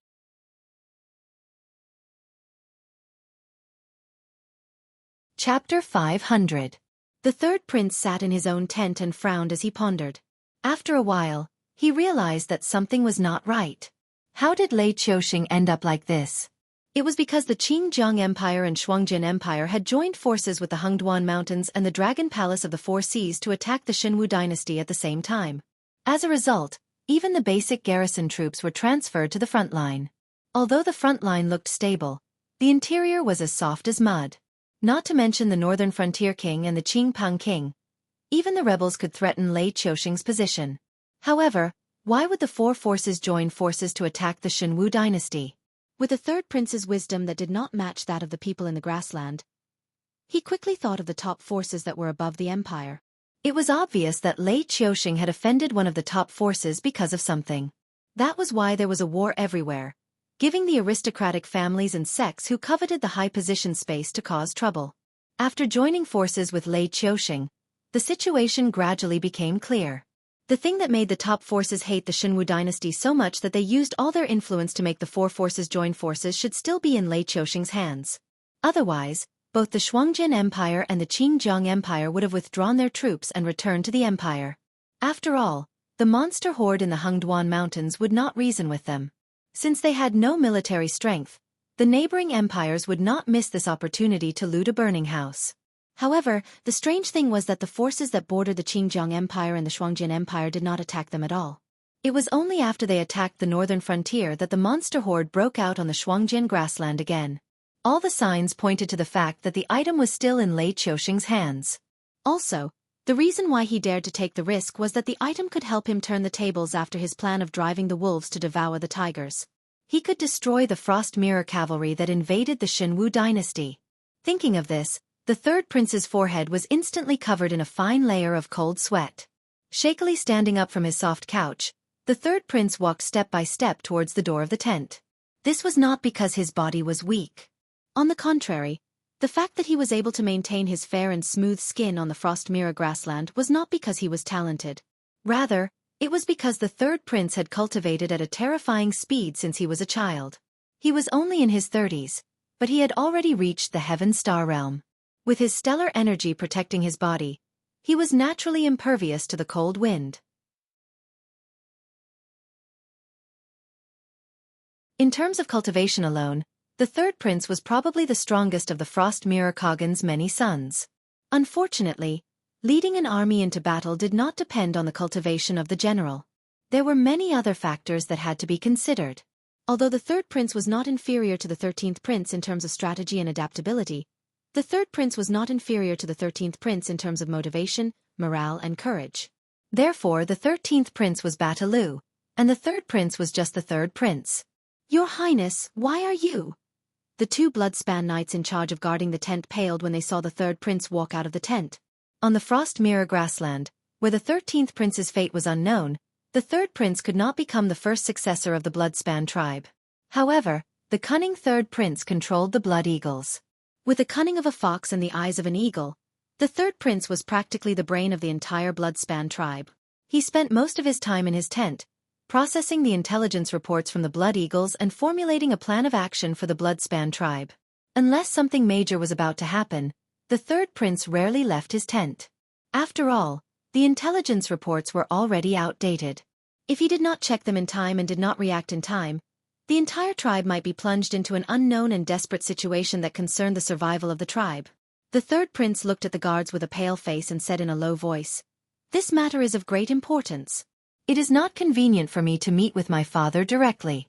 I can only trouble you to go first and tell my father that no matter what he is doing, he is to postpone everything and wait for me. Just say that our Reflection Frost dynasty is in grave danger. If we don't handle this matter properly, not only the Bloodbath tribe, but all the other tribes on the Reflection Frost plains will be wiped out." What a guy! When the guards heard this, their faces instantly paled. The third prince never spoke without thinking. Now that he said this, it meant that a great disaster was about to happen on the Frost Mirror grassland. The guards did not know that the exhausted Shenwu dynasty would not be able to stop the Shuangjin dynasty from taking the imperial capital now that the army had moved out in full force. However, the third prince was never one to speak empty words. Many people even respected the third prince with titles such as prophet or sage. This was because the things that the third prince had predicted over the past 10 years were all reflected in the time and place that he had predicted. Yes, I will go and see the Great Khan now. After all, the third prince's guards were the brains of the Bloodspan tribe. Although they only had the title of a guard, their status was not inferior to the generals other than the princes. As long as they reported to the Great Khan, they would be able to see him. Also, the third prince turned to look in the direction of the Shenwu dynasty and said with a dark face, "We have to be prepared for both sides. My father has always favored the 13th prince, but it seems that he has died on the northern frontier. I am worried that my father will send troops out in anger and destroy all the tribes on the Frost Mirror grassland. Find a group of trustworthy people, and inform the chiefs of the other tribes to come here for a meeting. Even if we have to force him, we cannot let my father continue this war. The guard trembled and his face paled, but his eyes flashed with determination. He said in a low voice, "Yes." Everyone knew that Shuangjian Khan favored the 13th prince. However, they were both Shuangjian Khan's sons. How could the third prince, who was the most talented and the wisest, not be interested in Shuangjian Khan's throne? If he succeeded in forcing the third prince to abdicate this time, he would have succeeded the third prince. As long as he could win this war, he would be a big shot in the Bloodspan tribe and even in the Shuangjian dynasty. When the time came, the third prince might even allow him to leave with his tribesmen and establish his own tribe. For a better life in the future. For a lord who could rule over a region. It was a gamble. The third prince, who did not know the guard's complicated thoughts, sighed as he watched the guard leave. He looked in the direction of the Shenwu dynasty and murmured, "I hope it is not too late."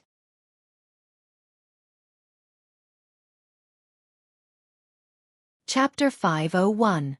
If the Shuangjian dynasty could get their hands on information, the northern frontier would naturally be able to get their hands on it. In fact, they would be able to get their hands on it much faster. Looking at the report on the table that had been confirmed by the Association of the Demon Emperor and the embroidered uniform guard, Li Zhong's eyes were filled with doubt. Was Lei Qiusheng crazy, or was he making a huge gamble? Or was he trying to drag the northern frontier down with him? Li Zhong believed that a person at Lei Qiusheng's level wouldn't lose their will to fight just because of a momentary loss. He also didn't believe that Lei Qiusheng would make such a crazy decision. If that was the case, then he would have to wonder if the person who had invaded the country with a strong army was the current divine martial emperor Lei Qiusheng. Once the northern frontier army retreats back to the central plains, the Frost Mirror cavalry will be able to attack the Shenwu dynasty unscrupulously. Of course, they might also attack our northern frontier. Judging from the factors of this simultaneous invasion, the Shuangjian dynasty's tribes, big and small, should be more inclined to plunder the Shenwu dynasty, which is currently lacking in battle strength. However, the disappearance of the 13th prince will cause the Frost Mirror Khan to target the northern frontier. Lei Qiusheng's seemingly crazy move has hit the nail on the head. If we go to stop the Shuangjian dynasty, we will have to split off our already small forces to take over the defense line left behind by the Shenwu dynasty's frontier army. Not only will it be a waste of effort, but it will also be easy for Lei Qiusheng to attack us. However, if we don't stop the Shuangjian dynasty, we will have to face the most elite Shueliao cavalry. Without the Shueliao knights who could contend against the divine martial Chongbu, with the strength of the Shenwu dynasty's border army and Lei Qiusheng's plans, it would be more than enough to defeat the Shuangjian dynasty's invasion. When the time came, Lei Qiusheng would be able to reverse his decline and rebuild the morale of the army. Then, he would be able to find an opportunity to fight us head-on. Right now, the northern frontier's strength is barely enough to deal with Lei Qiusheng, who has recovered 50% of his strength. Add to that the Blood Liao Knights attack, and we can't mobilize more than 30% of our troops. Unless Uncle Gao's defensive fortifications along the river are miraculous, Lei Qiusheng will be able to catch his breath and kill us with a single punch. Li Zhong muttered to himself. His eyes gradually regained their clarity. He said coldly, "What a Lei Qiusheng." Everyone's wisdom was different, and the level at which they looked at problems was also different. Eunuch Shua was on the first level, and he could only see the harm of Lei Qiusheng's move. The third prince was on the second level, and he could see the harm of Lei Qiusheng's move. He could also see the benefits from it and derive a series of calculations. Li Zhong was on the third level, and he directly eliminated the areas that were harmful to the Shenwu dynasty. He found the most crucial point and even used it to deduce the unfavorable situation the northern frontier would soon face. As for which level Lei Qiusheng was on, perhaps only he himself knew. When an expert made a move, the truth would be revealed. Lei Qiusheng had chosen between the north and the south to survive. On one hand, he catered to the north to force the south, but on the other hand, he was worried that the north would become too powerful and difficult to control in the future. Under this kind of worrying situation, no matter how good a card he played, it would be a lousy one. It would be very easy for Li Zhong, Lin Yuan, and other people with great wisdom to find the flaws, and then break his killing moves one by one and counterattack. Even at this point, not only had Lei Qiusheng not solved the trouble in the south, He had not even mobilized Lei Qiuxing and the rebel army in the south. If not for Lin Yuan's tit-for-tat by letting the cultists land in the south, perhaps the south would still be stable and waiting for Lei Qiuxing to be forced into a corner by the northern frontier. At that time, no matter what conditions the aristocratic families in the south offered, Lei Qiuxing would have to pinch his nose and accept them, and the scales of victory would begin to tilt towards the interest groups in the south. At that point, whether it was Lei Qiuxing or Lin Yuan, they would both become losers. It was just a matter of who would lose more in the end. But at the moment when he was completely on the verge of defeat, Lei Qiuxing was able to sweep away all his worries and boldly adopt the method of no construction without destruction to meet the attack of the northern frontier. Moreover, he changed his previous scheming attitude and chose to use an open and above-board scheme. He made the Shuangjian dynasty his butcher's knife. While suppressing the northern frontier and sweeping away the aristocratic families in the central plains, he concentrated his forces to defend the imperial city and the nearby territories. With the Shuangjian barbarians' fighting style of bullying the weak and fearing the strong, he was bound to bypass the imperial city, which was a fat piece of meat, and directly sweep through the territory of the interest groups in the south. The cultists, the Frost Mirror Barbarian, and the interest groups in the south would first fight each other, and then Lei Qiuxing would suddenly close the door and beat the dogs, directly eliminating all the internal problems. Even the aristocratic families that gave him a headache were swept away by the Shuangjian Barbarian. How many of them would be left unharmed? How many of them would dare to challenge Lei Qiuxing? How could he count on the aristocratic families near the imperial city that Lei Qiuxing was toying with? Moreover, the Shuangjian barbarian would not continue to attack the Shenwu dynasty. Instead, they would retreat to the Frost Mirror grasslands to lick their wounds. At that time, if the northern frontier still could not deal with the problem of the Blood Liao Knights, it would be a huge joke. Should he take this move or not? For the first time, Li Zhong felt that the wisdom he was so proud of was actually useless at this moment. He realized that compared to ambitious and ruthless characters like Lei Qiuxing and Lin Yuan, he lacked the most crucial thing: courage. He did not want to waste his energy fighting the Shuangjian dynasty, but he also did not want to take the risk of Lei Qiuxing rebuilding his confidence.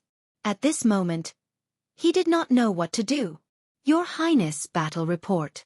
A guard strode into Li Zhong's office and placed a battle report on Li Zhong's desk. Li Zhong tore open the wax seal on the envelope and took out the letter. His face immediately turned ashen as if he had eaten a fly. While he was still making preparations, Lei Qiuxing had already begun to move. At present, most of the northern border army had been wiped out, and the rest were fighting as they retreated toward the central plains. After all, these border armies had been stationed at the border for many years and had encountered the barbarians of the Shuangjian dynasty more than once or twice in the wilderness. While they might not be evenly matched, they would not be routed so quickly. This is troublesome. This is really troublesome. Li Zhong felt his temples throbbing with pain. Lei Qiuxing had actually played a dirty trick right in front of them. According to Li Zhong's usual logic, Lei Qiuxing's orders would be delivered to the border by trusted officials, and then the border army commanders would have to verify the authenticity of the orders before destroying the fortifications and slowly retreating to the vicinity of the imperial capital. But just as he received news that Lei Qiuxing was cutting off all means of retreat, the border army had already moved. What did this mean? It meant that Lei Qiuxing had given the Northern Frontier Intelligence Agency a vicious slap to the face.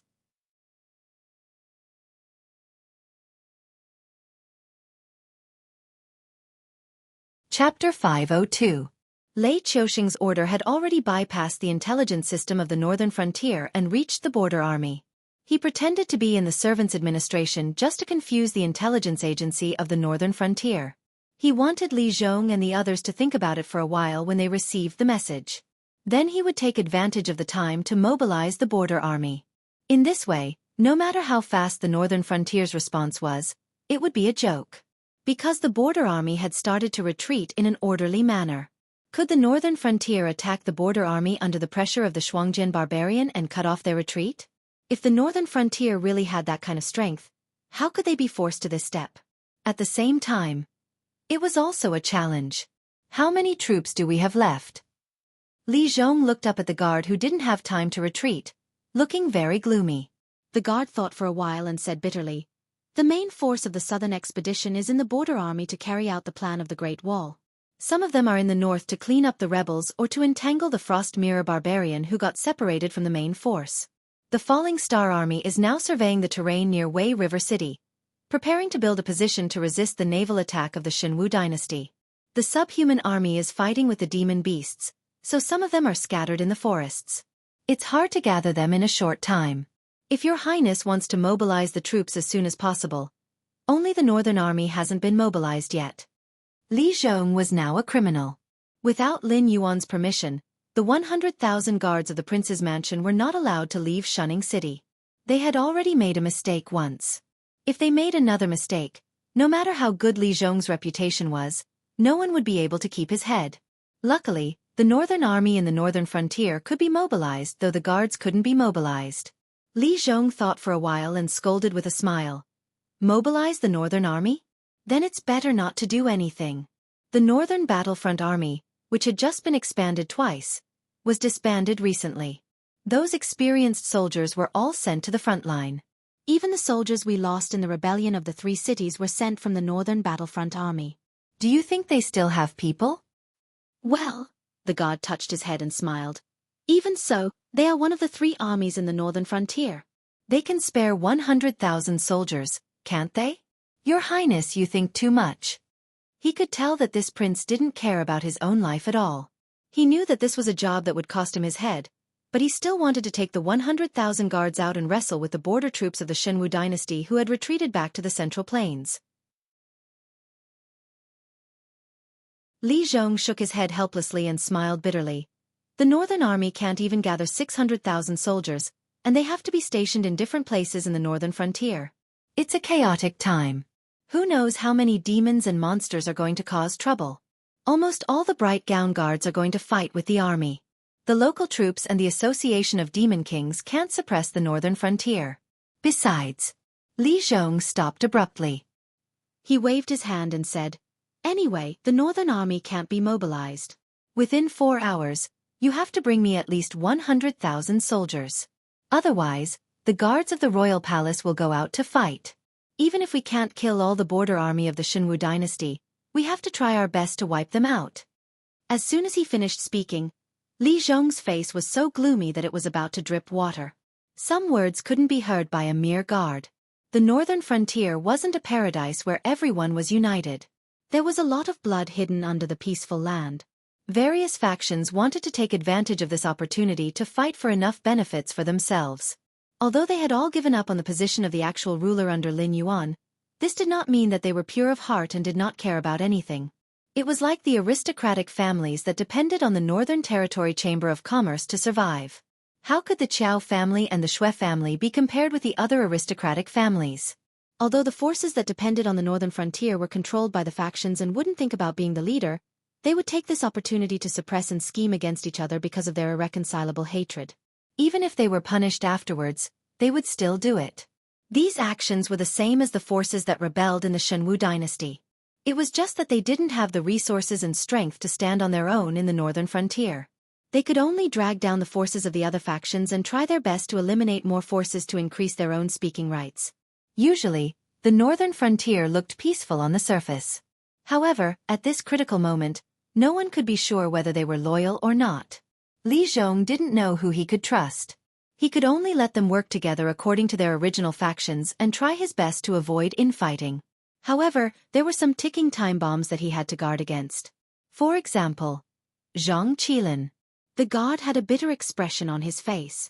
He could only helplessly accept this task before turning around and leaving the office.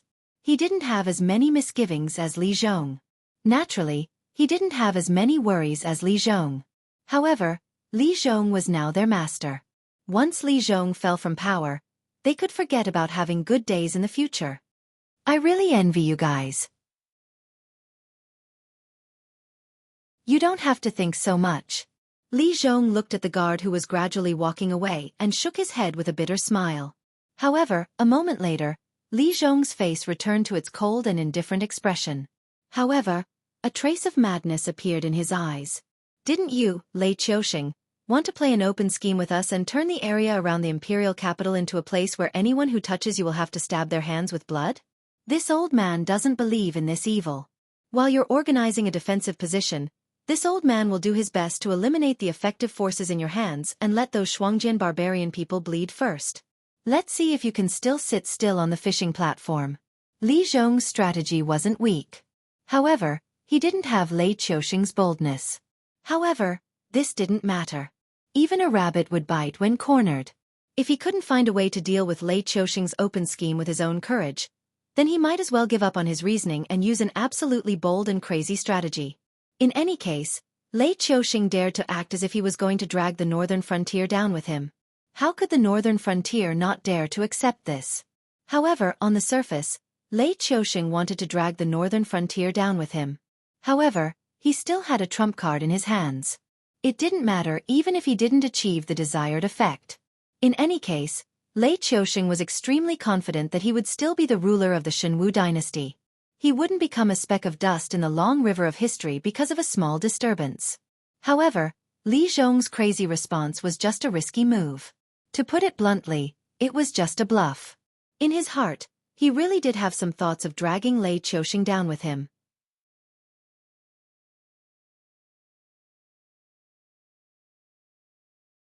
Chapter 503.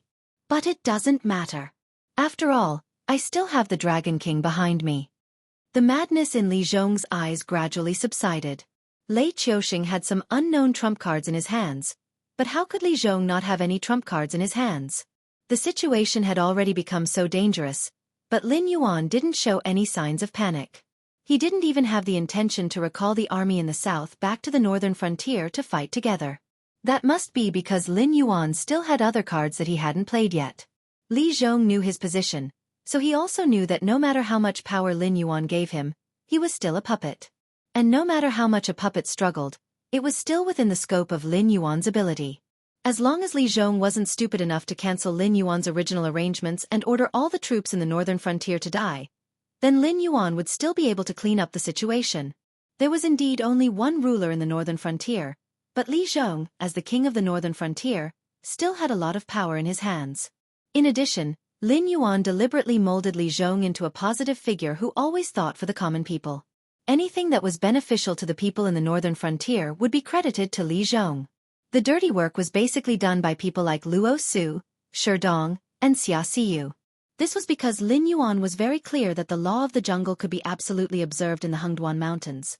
But outside the Hengduan Mountains, when dealing with these people, he had to consider everyone's feelings from all aspects. For example, those capable officials who had real talent, hated war, and could really bring benefits to a region would definitely not be willing to serve under a warmonger like Lin Yuan. After all, Lin Yuan's actions were completely different from the ideals they had molded since childhood. Naturally, they wouldn't favor him, but the development of the northern frontier couldn't be done without them. Therefore, Li Zhong appeared. With Li Zhong as the leader, it was a completely different matter. Not just the people on the northern frontier, even the arrogant sages of the Confucian sect mentioned the reforms on the northern frontier. Even though they knew that they were growing on the corpses of the noble families and sects, they did bring benefits to the people. They even removed the opportunity for the noble families and sects as middlemen to suck the wealth of the people. The people received benefits, and so did the income of the rulers. Therefore, no one could go against their conscience and say that the reform of the northern frontier was a strategy to bring chaos to the country. Even though they all knew that the reforms and laws of the northern frontier were all made by Lin Yuan, the exotic beast, they still couldn't believe it. However, since Lin Yuan wanted to give the credit to Li Zhong, these humans agreed to it. They were willing to be blind and not come out to refute. Naturally, there would be talented people who didn't see the twists and turns in the process who came to the northern frontier. Therefore, Li Zhong's position in the northern frontier was very special. Different from the previous two kings of the northern frontier, although Li Zhong didn't have his own faction, his orders carried much more weight than the previous two kings. This was because he was assigned for Lin Yuan to recruit talents. Even if Li Zhong wanted to die, Lin Yuan had to find a way to protect him. I hope you won't walk on that path of death. Li Zhong placed his hands behind his back and sighed faintly. The situation at the northern frontier was indeed complicated. However, Zhang Qilin and Shen Lin Jun, who used to be reserve soldiers, were even more difficult to deal with. These people were 100% loyal to Lei Qiusheng. When Luo Su was teaching Li Zhongxing, Lin Yuan promoted Zhang Qilin and let him lead those people to build the northern army. Therefore, Li Zhongxing was under the subtle influence. His loyalty to Lei Qiusheng was no longer what it used to be. This time, Lei Qiusheng's action of no building without destruction had greatly impacted Li Zhongxing, who had been nurtured in the northern frontier. Therefore, Li Zhongxing, who was far away in the front line, might not be absolutely loyal to Lin Yuan. However, when it came to protecting the people of the northern frontier, Li Zhongxing would spare no effort to complete it.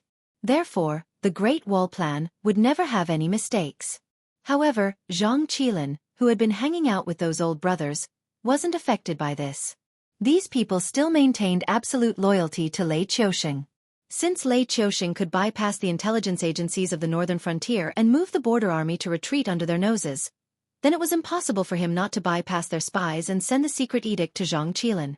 At this critical moment, it was better to be stabbed by someone from the inside than to fight against those barbarians of the Shuangjian dynasty. Li Zhongxing stayed in the northern frontier as a prisoner because he wanted to keep an eye on Zhang Qilin and those old subordinates of Li Zhongxing. However, now that Lei Qiusheng had taken such drastic measures, only an idiot would let those border army soldiers leave. However, if he moved, no one could guarantee that Zhang Qilin wouldn't act rashly. Before this, the northern frontier's troops were all sent from the northern battlefront army. Of course, it wasn't because the soldiers of the northern battlefront army were strong and had good training. It was because Lin Yuan didn't want Zhang Qilin and those reserve soldiers of Shen Lin Jun to make the northern battlefront army into a private army. That was why he wanted to use this method to scatter those officers of Shen Lin Jun's reserve soldiers into different troops so that they couldn't cooperate with each other. 2 flowers bloomed, one on each side. Let's not talk about the scheming in the northern frontier for now. Li Zhongxing, who was near Donglin City, wasn't having a good time at the moment. Because of the Shenwu dynasty's border army's retreat, the original barrier naturally didn't exist anymore. Although the Shenwu dynasty's army wouldn't go deep into the northern frontier's territory, they wouldn't come near the border and cause trouble near Donglin City, which was heavily guarded. However, even if the Shenwu dynasty's army didn't come, it didn't mean that the Shuangjian dynasty's barbarians were so sensible. As soon as the border army retreated from the fortifications, the barbarians rushed in impatiently. After all, the border army had been ordered to defend the defensive line for the past few days. Not to mention supplies, even the scouts couldn't penetrate the defensive line. Therefore the 1.2 million Frost Mirror barbarian from before had completely lost contact with them. Now that things had developed to this point, it wasn't just a matter of the missing 13th prince anymore. If the 150,000 Blood Gold Knights were wiped out here, even Frost Mirror Khan wouldn't be able to stop the decline of the Blood Gold tribe, let alone the 13th prince. If the 1.05 million cavalrymen were also lost, who knew how many tribes would be wiped out this winter? Because of this, the chiefs of the Shenwu dynasty's territory were extremely anxious. They repeatedly ordered the northern frontier to release these warriors even if they had to suffer some losses. Therefore, more and more Frost Mirror barbarian rushed into the Shenwu dynasty's territory like wolves and tigers, urgently wanting to get in touch with the vanguard troops.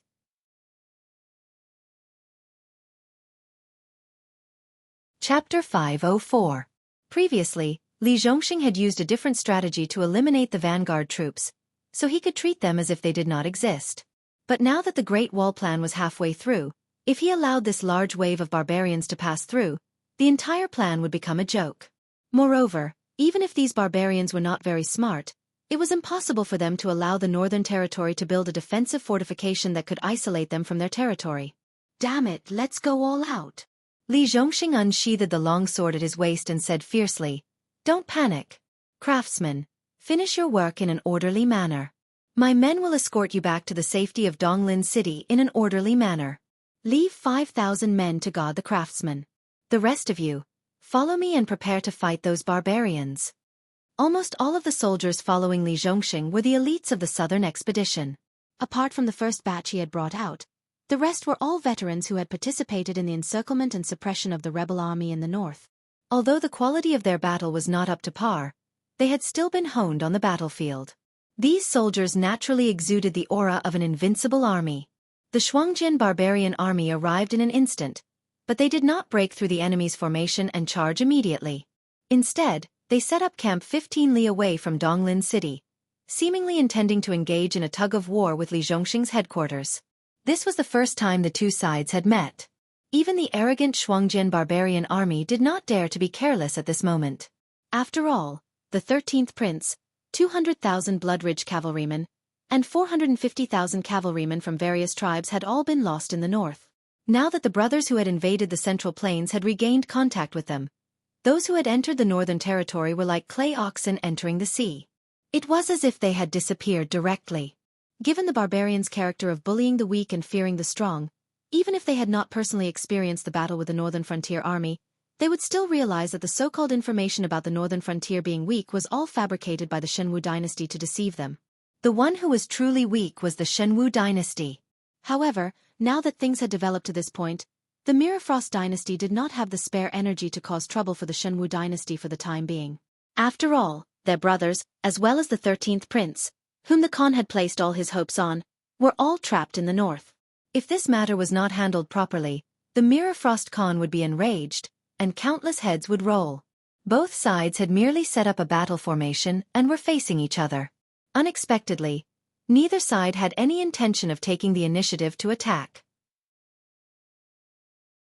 The first day slowly passed by in this kind of stalemate between wanting to say something but hesitating to do so. It was not until noon of the second day that a rider came out of the Shuangjian dynasty's military tent, claiming to be the messenger of the Khan of Frost. Li Zhongxing's camp was built behind the cement wall. Because the fortification had just begun construction, even with the help of cement, it was impossible to complete it in a short period of time. Moreover, this fortification was only outside Donglin City and had not yet been connected to the planned cities. Naturally, the Shuangjian barbarian did not know that this was the wall of despair that they would encounter in the future. It was just a temporary fortification built by the Northern Frontier Army. The ranger in charge of guarding the place held the so-called messenger on the ground and carefully searched him. After making sure that he did not carry any weapons, he was escorted into the main camp to meet with Li Zhongxing. After entering the commander's tent, the messenger did not mock Li Zhongxing with a sneer on his face. Instead, he cupped his fist with a solemn face and said in a deep voice, "I am Kai Teng, the young chief of the Green Carp tribe in the Frost Mirror grassland. Greetings to all the generals." The moment his voice fell, all the generals in the commander's tent looked at each other in dismay. Then, their eyes fell on Li Zhongxing's face at the same time. It was said that the Shuangjian barbarian was rude and unreasonable. But now, this messenger had changed his usual behavior. There must be something fishy going on. "I am Li Zhongxing, the commander of the southern expedition in the northern frontier." Li Zhongxing sat on the tiger-skin chair, looked down at Kai Teng and said in a deep voice, "The Shuangjian dynasty started the war without declaring war. First, they attacked our northern frontier territory. Now that the army is here again, the young chief has changed his usual behavior. This is really confusing." Hearing this, Kai Teng blushed. He cleared his throat and said, "There is something you don't know, Marshal Li. Our Shuangjian dynasty was deceived by a scoundrel. We didn't know that the northern frontier and the Shenwu dynasty had broken off relations. That's why we attacked the northern frontier territory. I'm sure you also know that our Shuangjian dynasty and the Shenwu dynasty have been at war for more than half a year. When we suddenly saw a hole in our border, we naturally wouldn't let go of this opportunity." Kai Teng's words weren't nonsense. After all, the northern frontier belonged to the Shenwu dynasty. Although the Frost Mirror barbarian clearly came for the northern frontier, they didn't penetrate the northern frontier, let alone enter the territory of the northern frontier. In addition, the Frost Mirror barbarian had come for the Central Plains. So if they braced themselves and said that they came to attack the Shenwu dynasty, no one could say anything about it. "Oh!" Li Zhongxing suddenly understood and raised his head. He smiled and said, "Young chief means that you attacked the wrong people?" Yes, that's what I meant." Kai Teng's face was still red, but it wasn't clear whether it was due to excitement or embarrassment. Li Zhongxing's face suddenly darkened. He said in a strange tone, "Young chief is so sure of this statement. Do you think that I and everyone else are fools? If our northern frontier army entered the Shuangjian dynasty and killed, and then we told you that we were actually going for the demon beasts in the Hengduan mountain range, would you believe us?" As soon as he finished speaking, the generals in the tent suddenly burst into laughter. Kai Teng's face became even redder. After all, they had all watched the Shuangjian barbarian invade the north. They didn't even look at them, who were disguised as the Shenwu dynasty's troops, and directly rushed to the northern frontier. If the Shuangjin dynasty really came for the Xinwu dynasty, how could they let go of the cities and troops in the north? Donglin's city was intact, and they were unharmed. This was a ruthless slap to the Shuangjian dynasty's face. This is not the same. Kai Ting's face alternated between green and red. He whispered, "Your northern frontier army can directly enter the Hengduan mountain range. Why do you need to use our frost mirror grassland?" Li Zhongxing smiled and shook his head. He mocked, "Then why can't your frost mirror cavalry gather their forces and directly attack the central plains and take over the imperial capital? Why do you have to divide your forces to attack our northern frontier territory? You can divide your forces, but can't we?" Kai Ting's chest rose and fell violently. He stared fiercely at Li Zhongxing, but he couldn't spit out a single word. In terms of sharp tongues, even 100 of him wouldn't be a match for these people. But now, he had to lower his head.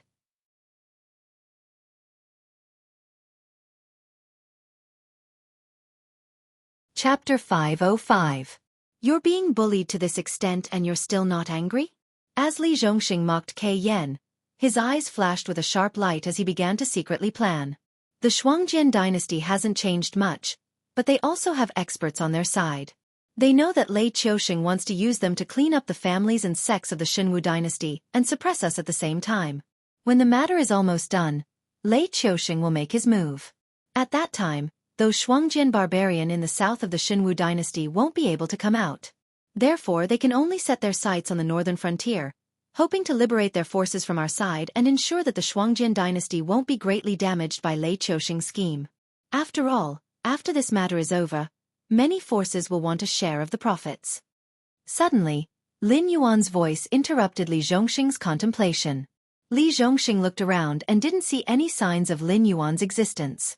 He then heard Lin Yuan say, "I'm talking directly to you through my consciousness, so only you can hear my voice.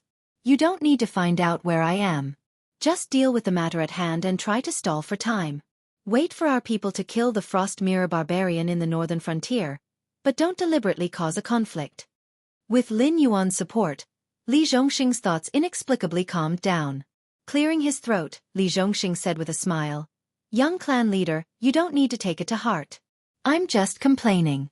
If it were you, young clan leader, you wouldn't easily swallow this resentment after being beaten up for no reason, right?" "Yes, I don't know what request Commander Li has. Please tell us. The Shuangjin dynasty will do our best to satisfy you."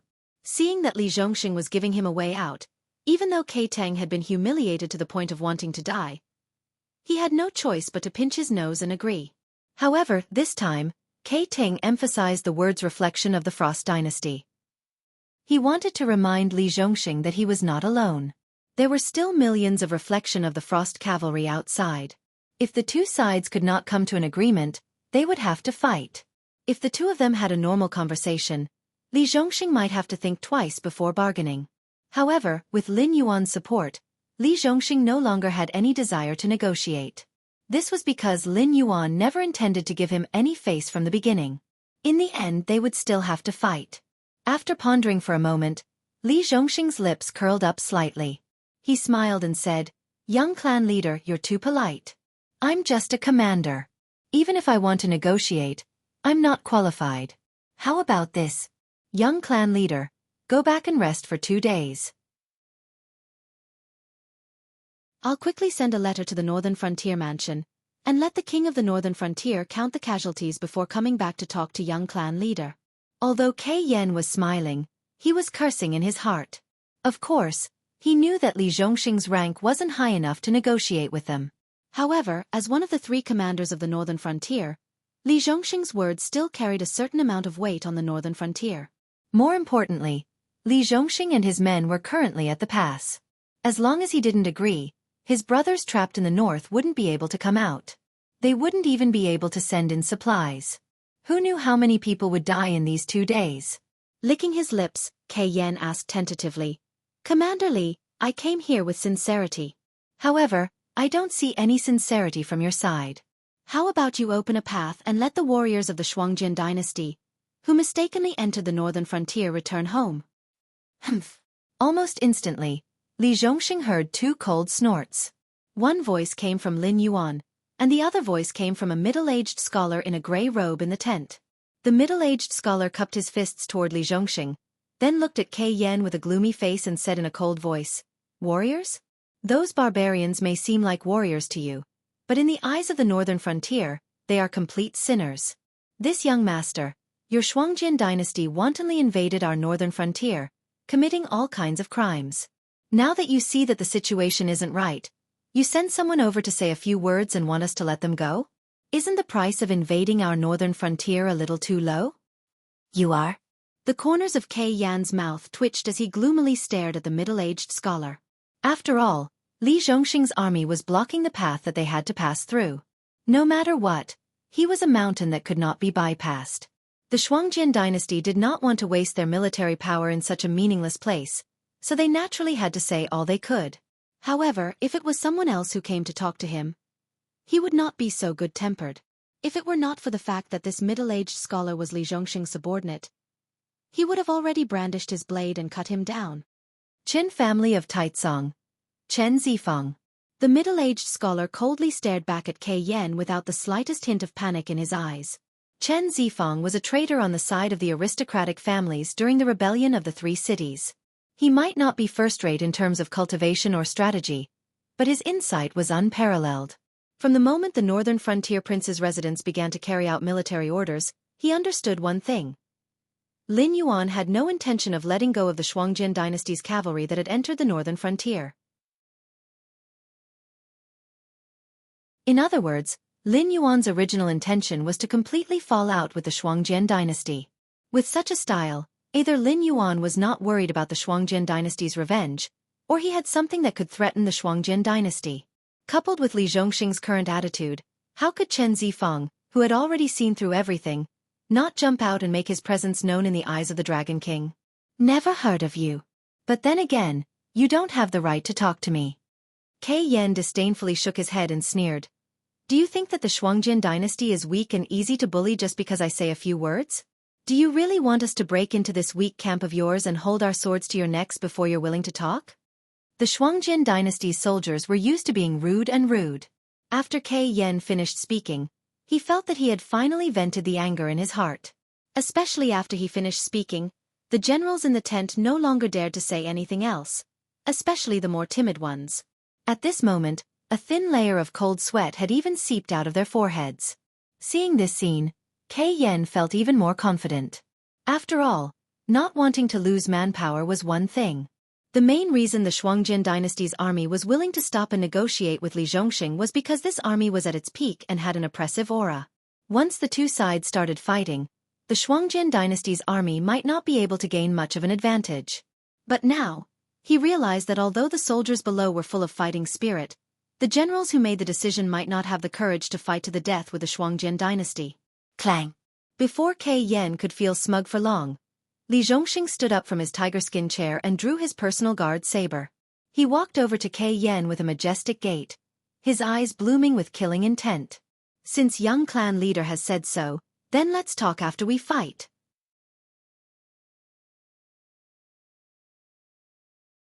Chapter 506.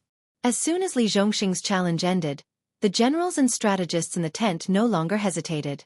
They all stared at Kai Tang like hungry wolves as if he was a piece of juicy pork. Just being stared at by the generals made Kai Tang break out in a cold sweat. He originally thought that these generals of the southern expedition were unwilling to go to war with the dual sword dynasty. However, after Li Zhongxing spoke, their sudden change in attitude revealed the problem. They weren't afraid of going to war with the Shuangjian dynasty. Instead, they were worried that the crime of going to war with the Shuangjian dynasty at the northern frontier would fall on their heads. By then, no matter who won or lost, there would be rivers of blood on both sides. Whoever started the war would be the sinner. Now that Li Zhongxing had taken on the responsibility, they naturally didn't have any scruples. After all, they were all soldiers. Kai Tang could also understand the attitude of the generals of the southern expedition. If they didn't go to war, how long would they have to endure before they had the chance to be promoted? "Marshal Li, you'd better think this through. The Reflection Frost dynasty has come with sincerity. As long as you release our people, we can negotiate any compensation you want. But if you insist on not giving way, We'll carve out a path of blood to bring our brothers home even if we have to kill you. Kai Tang swallowed his saliva as he sensed the shocking killing intent from Li Zhongxing. His face turned slightly pale. Putting aside the fact that his cultivation wasn't as good as Li Zhongxing's, even if he could defeat Li Zhongxing in a one-on-one fight, there were still the generals of the northern frontier and close to 1 million soldiers of the southern expedition. What was the difference between wanting to kill his way out of this military camp in his unarmed state? Li Zhongxing stopped and rubbed the tip of his nose. He sneered and said, "Haha, it seems like young clan leader is afraid?" "Nonsense." Kai Ting's face turned red again. He suppressed his voice and said, "The men of the Shuangjian dynasty aren't afraid of anything. It's just a misunderstanding between us and the northern frontier. Now that we're willing to apologize, why must Marshal Li be so overbearing? Do you think Marshal Li will still have a good reputation if we fight?" Clang! Li Zhongxing flicked the blade in his hand, pointing it straight at Kai Chan as he fiercely said, "Young patriarch, are you mistaken? Right now, it's the Shuangjian dynasty that's invading the northern frontier. I'm just protecting the country. I didn't send people to invade the Frost Mirror grassland to create friction. The Shuangjian dynasty was the one who started the war. Now you're the ones asking for peace. Young clan leader can't be so naive as to think that we, the people of the northern frontier, have no temper, right?" As soon as he finished speaking, the entire tent was filled with chaotic shouts of killing. The northern frontier was slightly better, especially the cities near the Central Plains. At the very least, they could be nourished by the Central Plains caravans. However, the living environment of the northern frontier wasn't much better than the Frost Mirror grassland. The only thing that could attract the caravans to bring all kinds of necessities to the northern frontier was a large amount of spiritual items and demon flesh. These were precious materials that were worth tens of thousands of gold taels in rich places. Therefore, if the people of the northern frontier wanted to survive, they had to learn how to identify all kinds of spiritual items from a young age. In the process of harvesting spiritual items, they had to fight demon beasts. Therefore, in terms of bravery and bloodthirstiness, the people of the northern frontier didn't lose to the people of the Frost Mirror grassland. Most of the people following Li Zhongxing were veterans of the southern expedition, who had been trained from the northern frontier. The remaining veterans were also the first troops to follow Li Zhongxing. All of them had lived in the extreme north of the Xinwu dynasty. Facing the dangers of survival day after day had never moved these men. Was the Shuangjian dynasty trying to scare them by sending their cavalry in that direction? Hearing the incessant shouts of killing, Kai Shen felt a buzzing in his head. He didn't know where he got his quick wits from, but he gritted his teeth and roared, "Marshal Li, I have to admit that your troops are brave, but as the marshal, aren't you being a little too reckless? The enemy of the northern frontier isn't the Shuangjian dynasty, but the Xinwu dynasty across the river." Li Zhongxing slowly raised his right hand. Only then did the shouts of killing stop. Gulp. Kai Shen swallowed, feeling his throat dry. He continued, "I think, whether it's the king of the northern frontier or the Dragon King, neither of them wants to face the Shuangjian dynasty's troops while fighting the Xinwu dynasty, right? Continue to bicker with him. Drag it out for as long as you can. In any case, none of the people who invade the northern frontier will live." Suddenly, Lin Yuan's voice rang out in Li Zhongxing's mind again. Li Zhongxing's lips curled up slightly. He looked at Kai Shen with a kind expression and laughed. "Didn't this marshal say that I'm not qualified to speak with the Shuangjian dynasty? This marshal isn't high enough to discuss this matter with the Shuangjian dynasty. If you really want to talk, then let's wait for 2 days and do as His Highness says. Is that all right?" Although Kai Shen's expression was unsightly, Li Zhongxing was already pointing a blade at him. He naturally knew that he couldn't go too far. Otherwise, this fellow really wouldn't mind fighting with them. After all, the northern frontier's current thinking was that they were protecting their country. The responsibility of starting a war didn't even fall on them. But if they fought, the merits would be theirs. "This?" Kai Shen nodded with some difficulty and said helplessly, "Everyone, let's both take a step back. Before we reach an agreement, we won't ask you to release our brothers trapped in the northern frontier, but we ask that you provide them with supplies." "Pfft." Chen Zifeng sneered and said to the general next to him, "Hey Li Zhen, have you ever heard of a burglar breaking into your home and then having to provide him with food and water after holding him down with great difficulty?" "Never heard of it." Like his name, Li Zhen looked burly and powerful, but he had a sharpness that didn't match his appearance. He didn't hesitate to cooperate with Chen Zifeng and said with a smile, "In my hometown, when you catch a burglar, you don't even need to send him to the officials. Just beat him to death." Kei Shen's expression darkened as he looked at Chen Zifeng and Li Zhongxing. Before he could say, "I've tolerated you for a long time," he felt Li Zhongxing's blade getting closer to his neck. He could only bitterly say, "I know this request is a bit excessive, but those brothers can't just eat and drink, can they? Since Marshal Li also believes that this is a misunderstanding, why should we expand the conflict? If it really doesn't work, we can just send supplies to those brothers inside. Is that not enough?" Li Zhongxing lightly shook his head and said with a cold face, "Before His Highness's decree, your troops are not allowed to advance an inch. Otherwise, we will treat it as a declaration of war." At this point, Li Zhongxing glanced at the smiling Chen Zifeng. Seeing that the latter was slowly becoming serious, he said in a low voice, "But your troops can give the prepared supplies to me. I will arrange for people to send them to the rear." Kei Shen's brows furrowed and he couldn't make up his mind.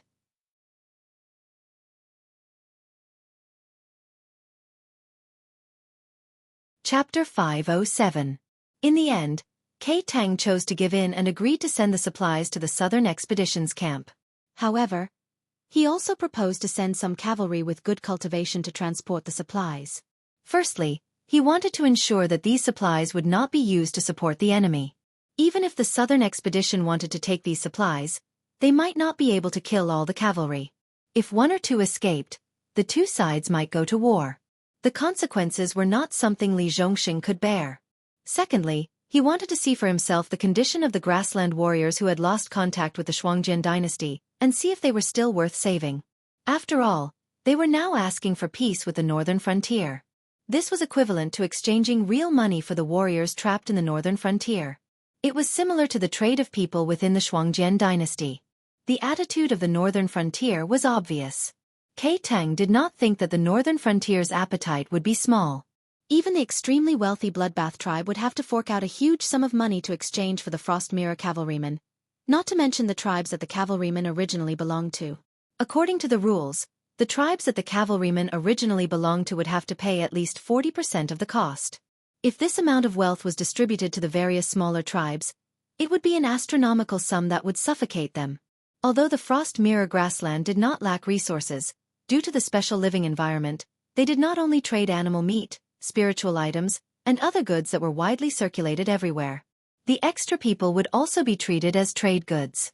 If their own tribe could not afford to raise them, they would be sold to other tribes that had more resources but fewer people. As for their status, it was not a problem that the original tribe had to worry about. As for the remnants of a defeated army, they were clearly not worth the Mirror Frost dynasty's investment. How cruel! The corners of Li Zhongxing's mouth twitched slightly. His eyes were somewhat hazy. As a future top military officer of the Xinwu dynasty, he naturally knew what Kei Tang's actions meant. However, this did not mean that he could understand Frost Mirror's barbaric actions.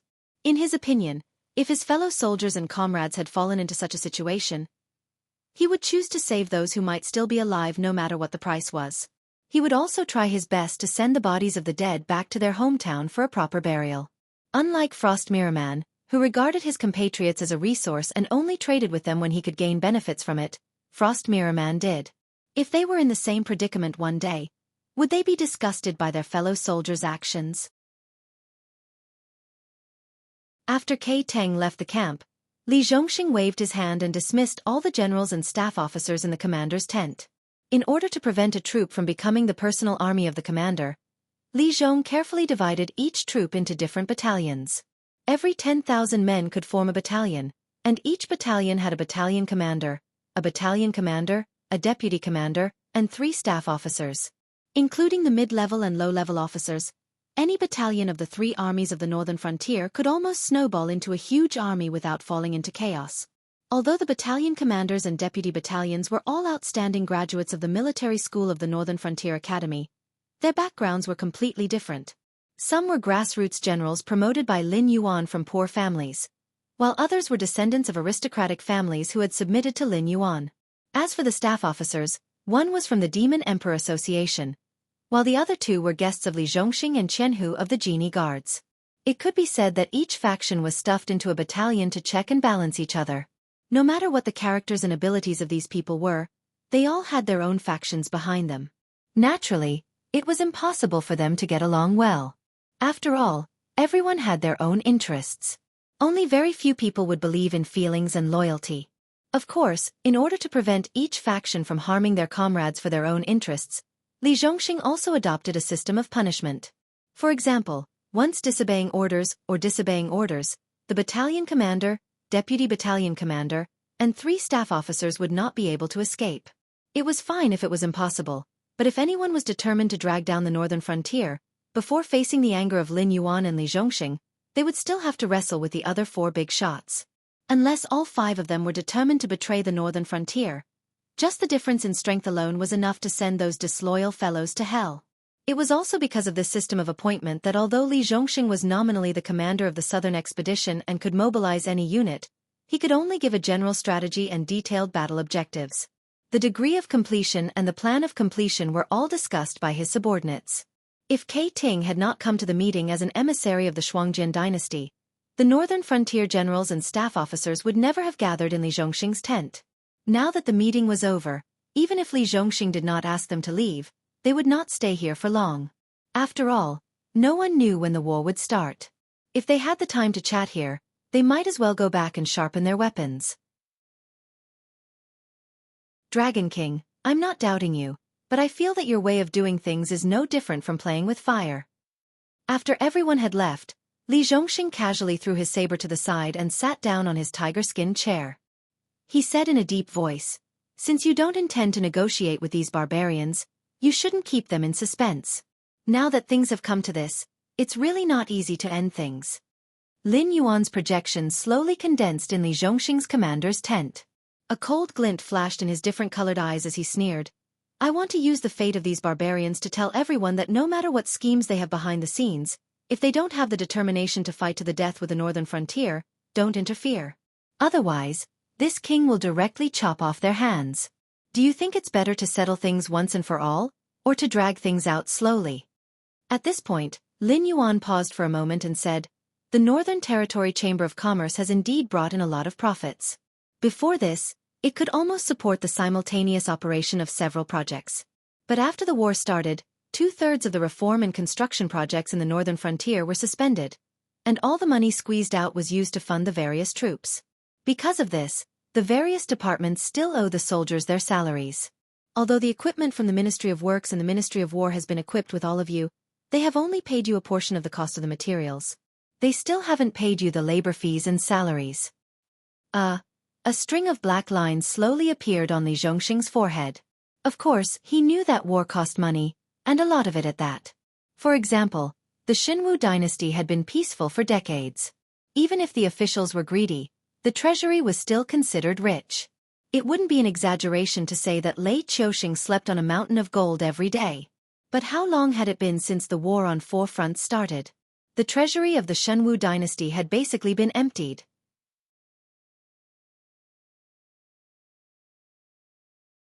Chapter 508.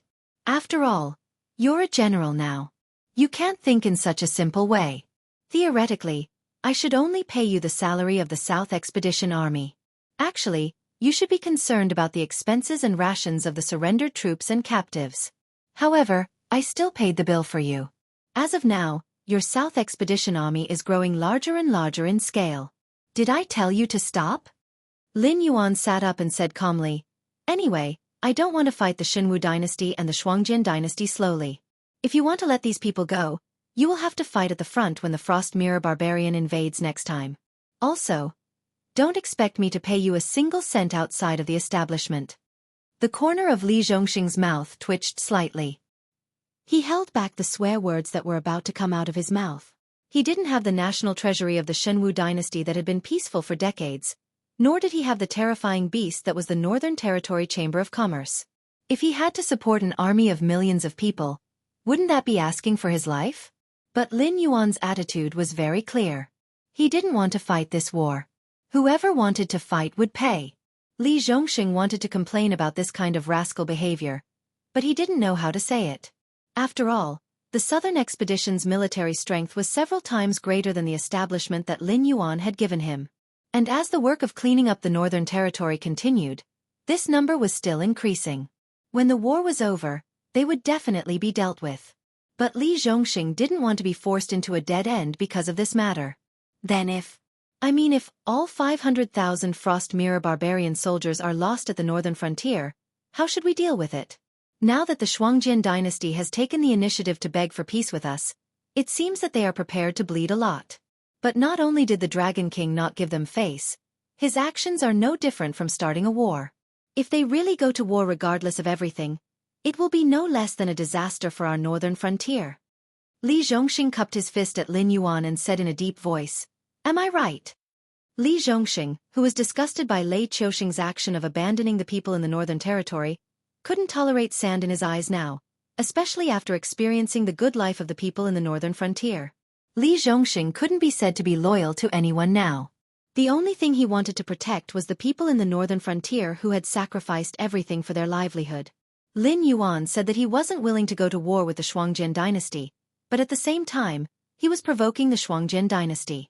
He couldn't figure out the meaning behind this at all, so he could only look at Lin Yuan with a confused gaze, hoping to get an answer.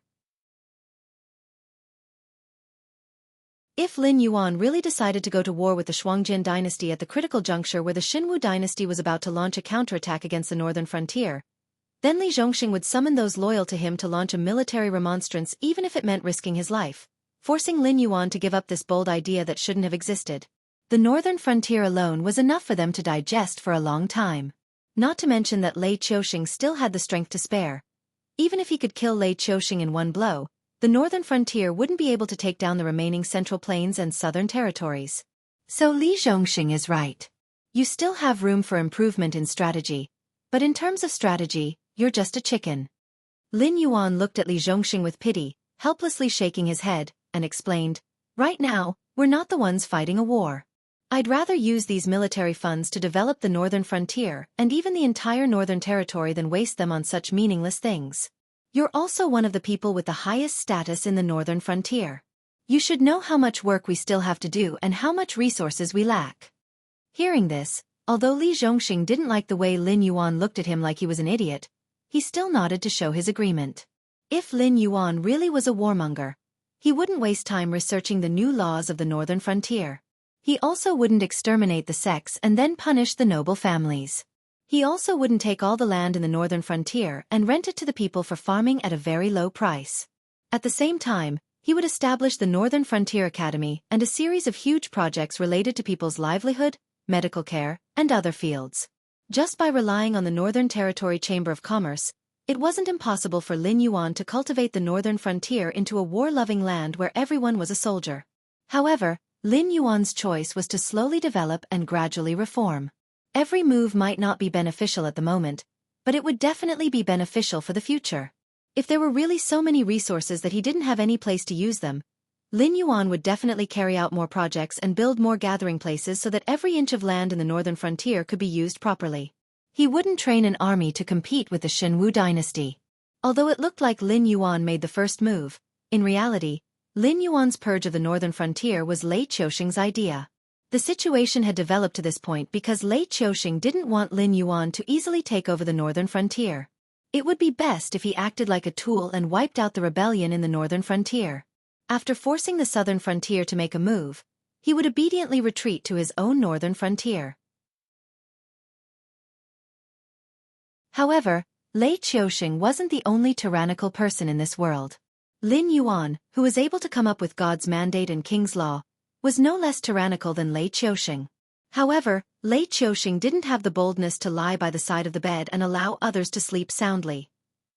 From the beginning, he only wanted to use the northern frontier as a test subject for the reform, so that the hostility of those aristocratic families and sects would be transferred to us. However, now that the northern frontier is strong, Lei Qiusheng can no longer let us continue to grow. Once we take over the northern frontier, the speed of our development will definitely rise to another level. At that time, the extremely weak Xinwu dynasty might not be able to be destroyed at any moment, but the outcome would already be determined. Therefore, the battle between the Xinwu dynasty and the northern frontier will happen sooner or later. It's just a matter of waiting for us to be fully prepared before attacking, or Lei Qiuxing taking advantage of the fact that we haven't stabilized our footing yet. For an outstanding military strategist like me, Lei Qiuxing's actions weren't out of my expectations. On the contrary, I didn't expect the Xinwu dynasty to be so weak. Therefore, I'm more and more worried about what kind of trump card he has in his hands. Under these circumstances, our own wishes don't matter at all. Right now, the Reflection Frost dynasty has changed their ways and is humbly begging for peace with us. It's not because of the reasons they've given us, but simply because they don't want to fight. Therefore, whether we teach them a lesson or not, they won't fight. Or rather, they won't choose to fight to the death with us right now. Do you think they will be grateful to us if we let those barbarians go? Lin Yuan's eyes flickered with an obscure brilliance. It was as if he was looking at the Frost Mirror Khan from countless miles away and seeing through his heart. His tone was even more certain than guessing.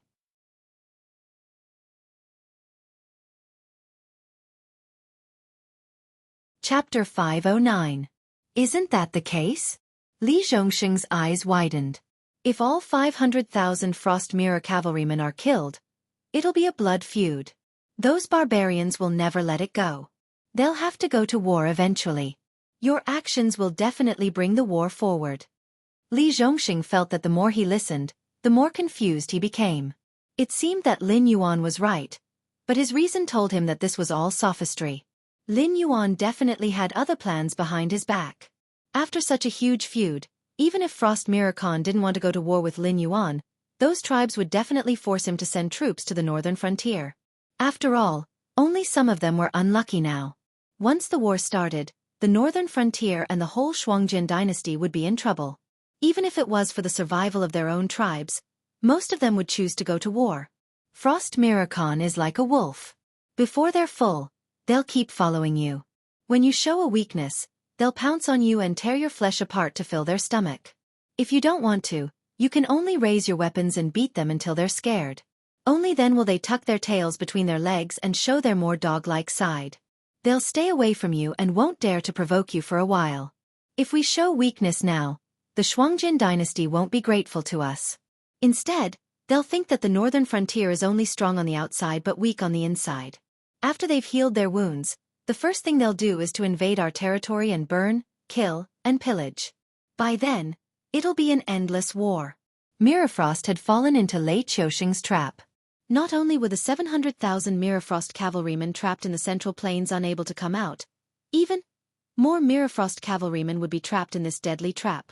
Based on this battle alone, I am certain that at least half of the Shuangjin dynasty's border army near the Xinwu dynasty will be destroyed.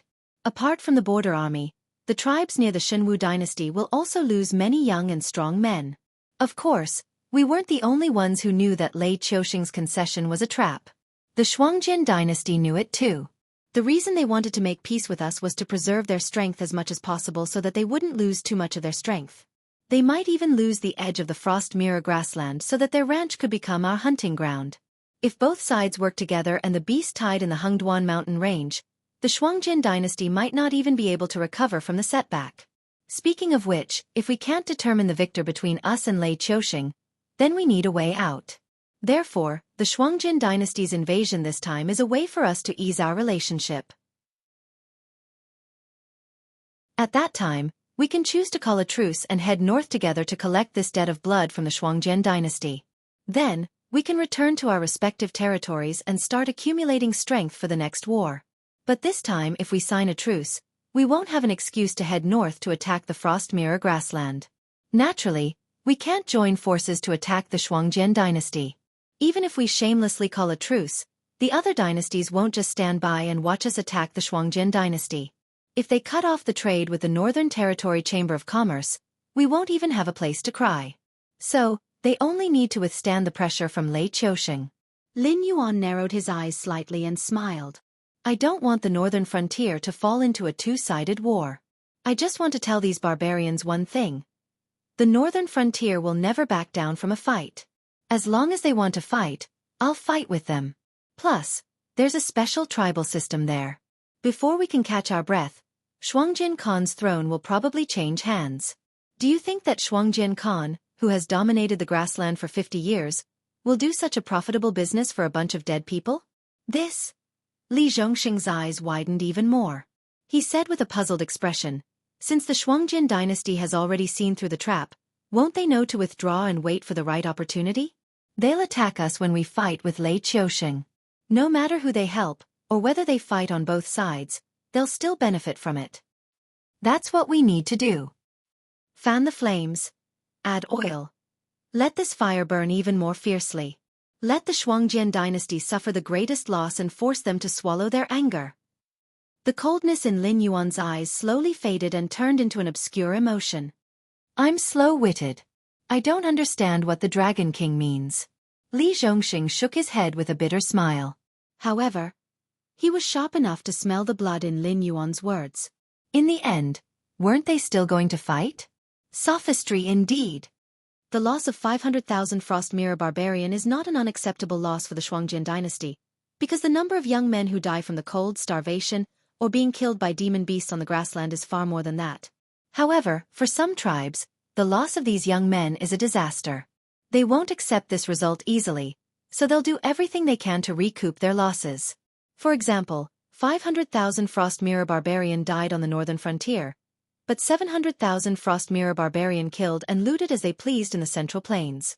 If they want to recoup their losses, do you think it's better to start a war with the northern frontier, or go to the Central Plains, where they think it's incomparably prosperous, and even plunder for a while more in the south? If we show enough strength, the Shuangjian barbarian will wisely choose to avoid us and hold this grudge in their hearts for the time being. However, in the current situation, their first choice is still to plunder the Shenwu dynasty. This wise decision is what both Lei Qiusheng and I want to see. The only ones who want to stop them are the higher-ups of the Shuangjian dynasty. However, the tribes that have suffered losses won't let go of such a good opportunity, especially the small and medium-sized tribes outside the range of Frost Mirror Khan's influence. Even if they pretend to be obedient, they won't let go of such a fat piece of meat like the Shenwu dynasty. Lin Yuan's voice trembled as he said, Lei Qiusheng used the bones of countless people to build a path to victory for himself. In this aspect, he's even more of a bloodthirsty demon beast than this king. But you also said that the Shuangjian dynasty already knows that this is a trap. Before Li Zhongxing could finish his words, his face turned pale and he swallowed dryly. He suddenly realized that Lin Yuan, this demon beast, knew more about the situation of the various factions than he, a professionally trained officer, did. The unique tribal system of the Shuangjian dynasty was no different from that of the demon beasts in the Hengduan mountain range. However, the beast lord Kirin could intimidate countless demon beasts, but the old Frost Mirror Khan didn't have such strength. Although he was revered as the king of the grassland, the small and medium-sized tribes outside the range of the Blood Liao tribe's influence had never obeyed Frost Mirror Khan's orders.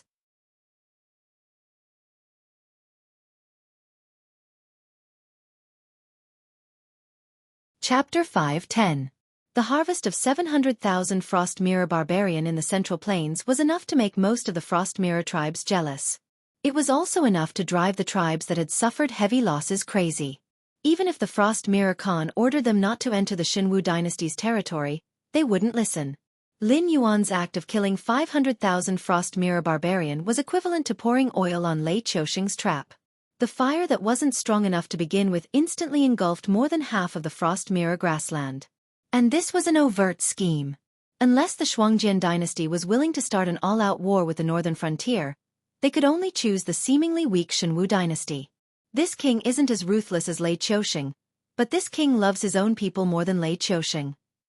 Lin Yuan finally regained his composure and said with a smile, no one knows what Lei Qiusheng's trump card is. This king doesn't want him to use it on the northern frontier. It's better to send him more Frost Mirror Barbarian. When he can't hold on anymore, he'll naturally reveal his trump card in advance. I know what to do. Li Zhongxing nodded with a serious expression.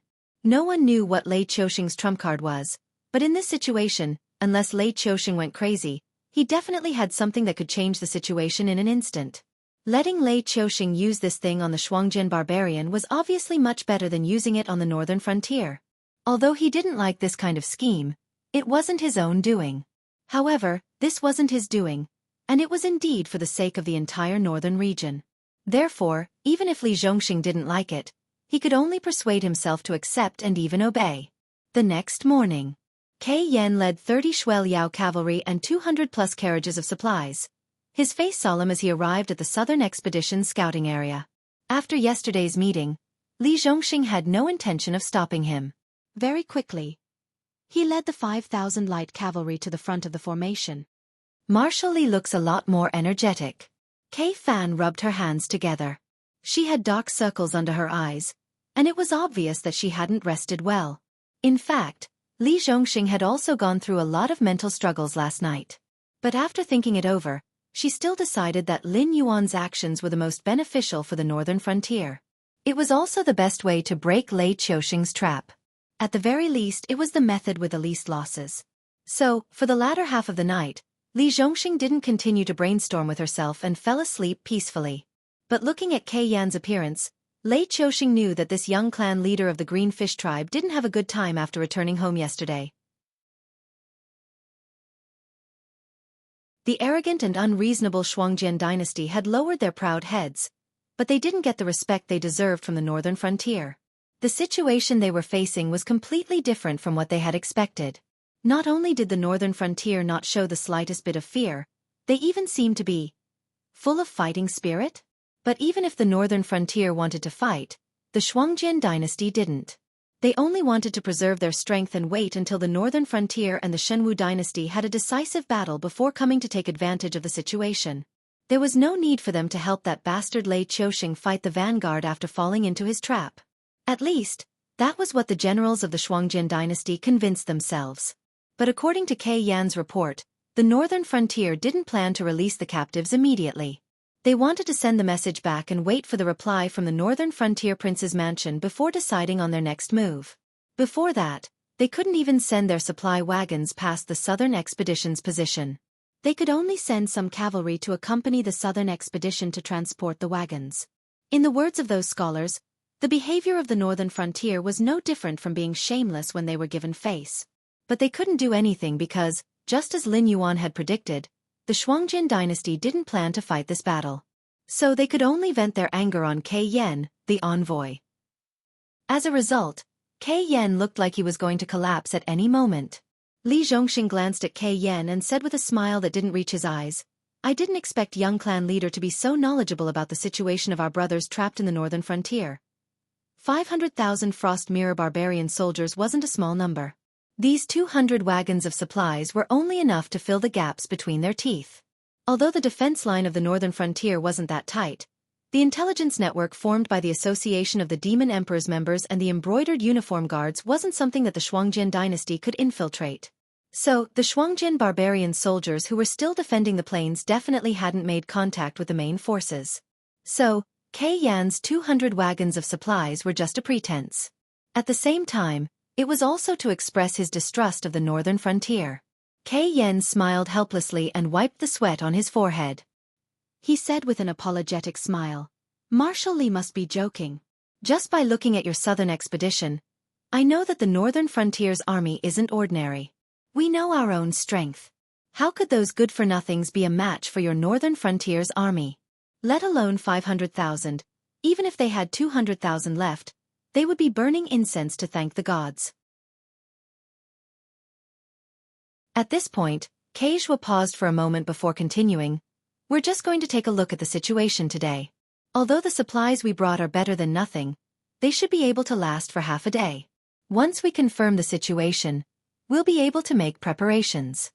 Li Zhongxing expressionlessly pulled on the reins and turned his horse around. He said coldly, "I'll say the ugly words first. Your cavalry had better behave themselves. If they do anything inappropriate, I have the right to kill them on the spot. Also, after confirming the situation, you can prepare for the next shipment, but all of your cavalry will have to come back with you. Do you understand this?" "Understand my ass?" Kei Yan's face suddenly darkened. He didn't expect Li Zhongxing's slap to come so quickly and so suddenly. They had prepared such a small amount of supplies in order to annoy Li Zhongxing and make his men make a few more trips. Of course, there was no lack of distrust in Li Zhongxing. They were worried that the southern expedition would seize too much of the supplies, which would be considered an act of aiding the enemy. But Li Zhongxing's attitude was also very clear. "You don't trust me, and I don't trust you. You think I'll seize your supplies? I think you're using this method to increase your troops. But then again, both sides were just trying to annoy each other.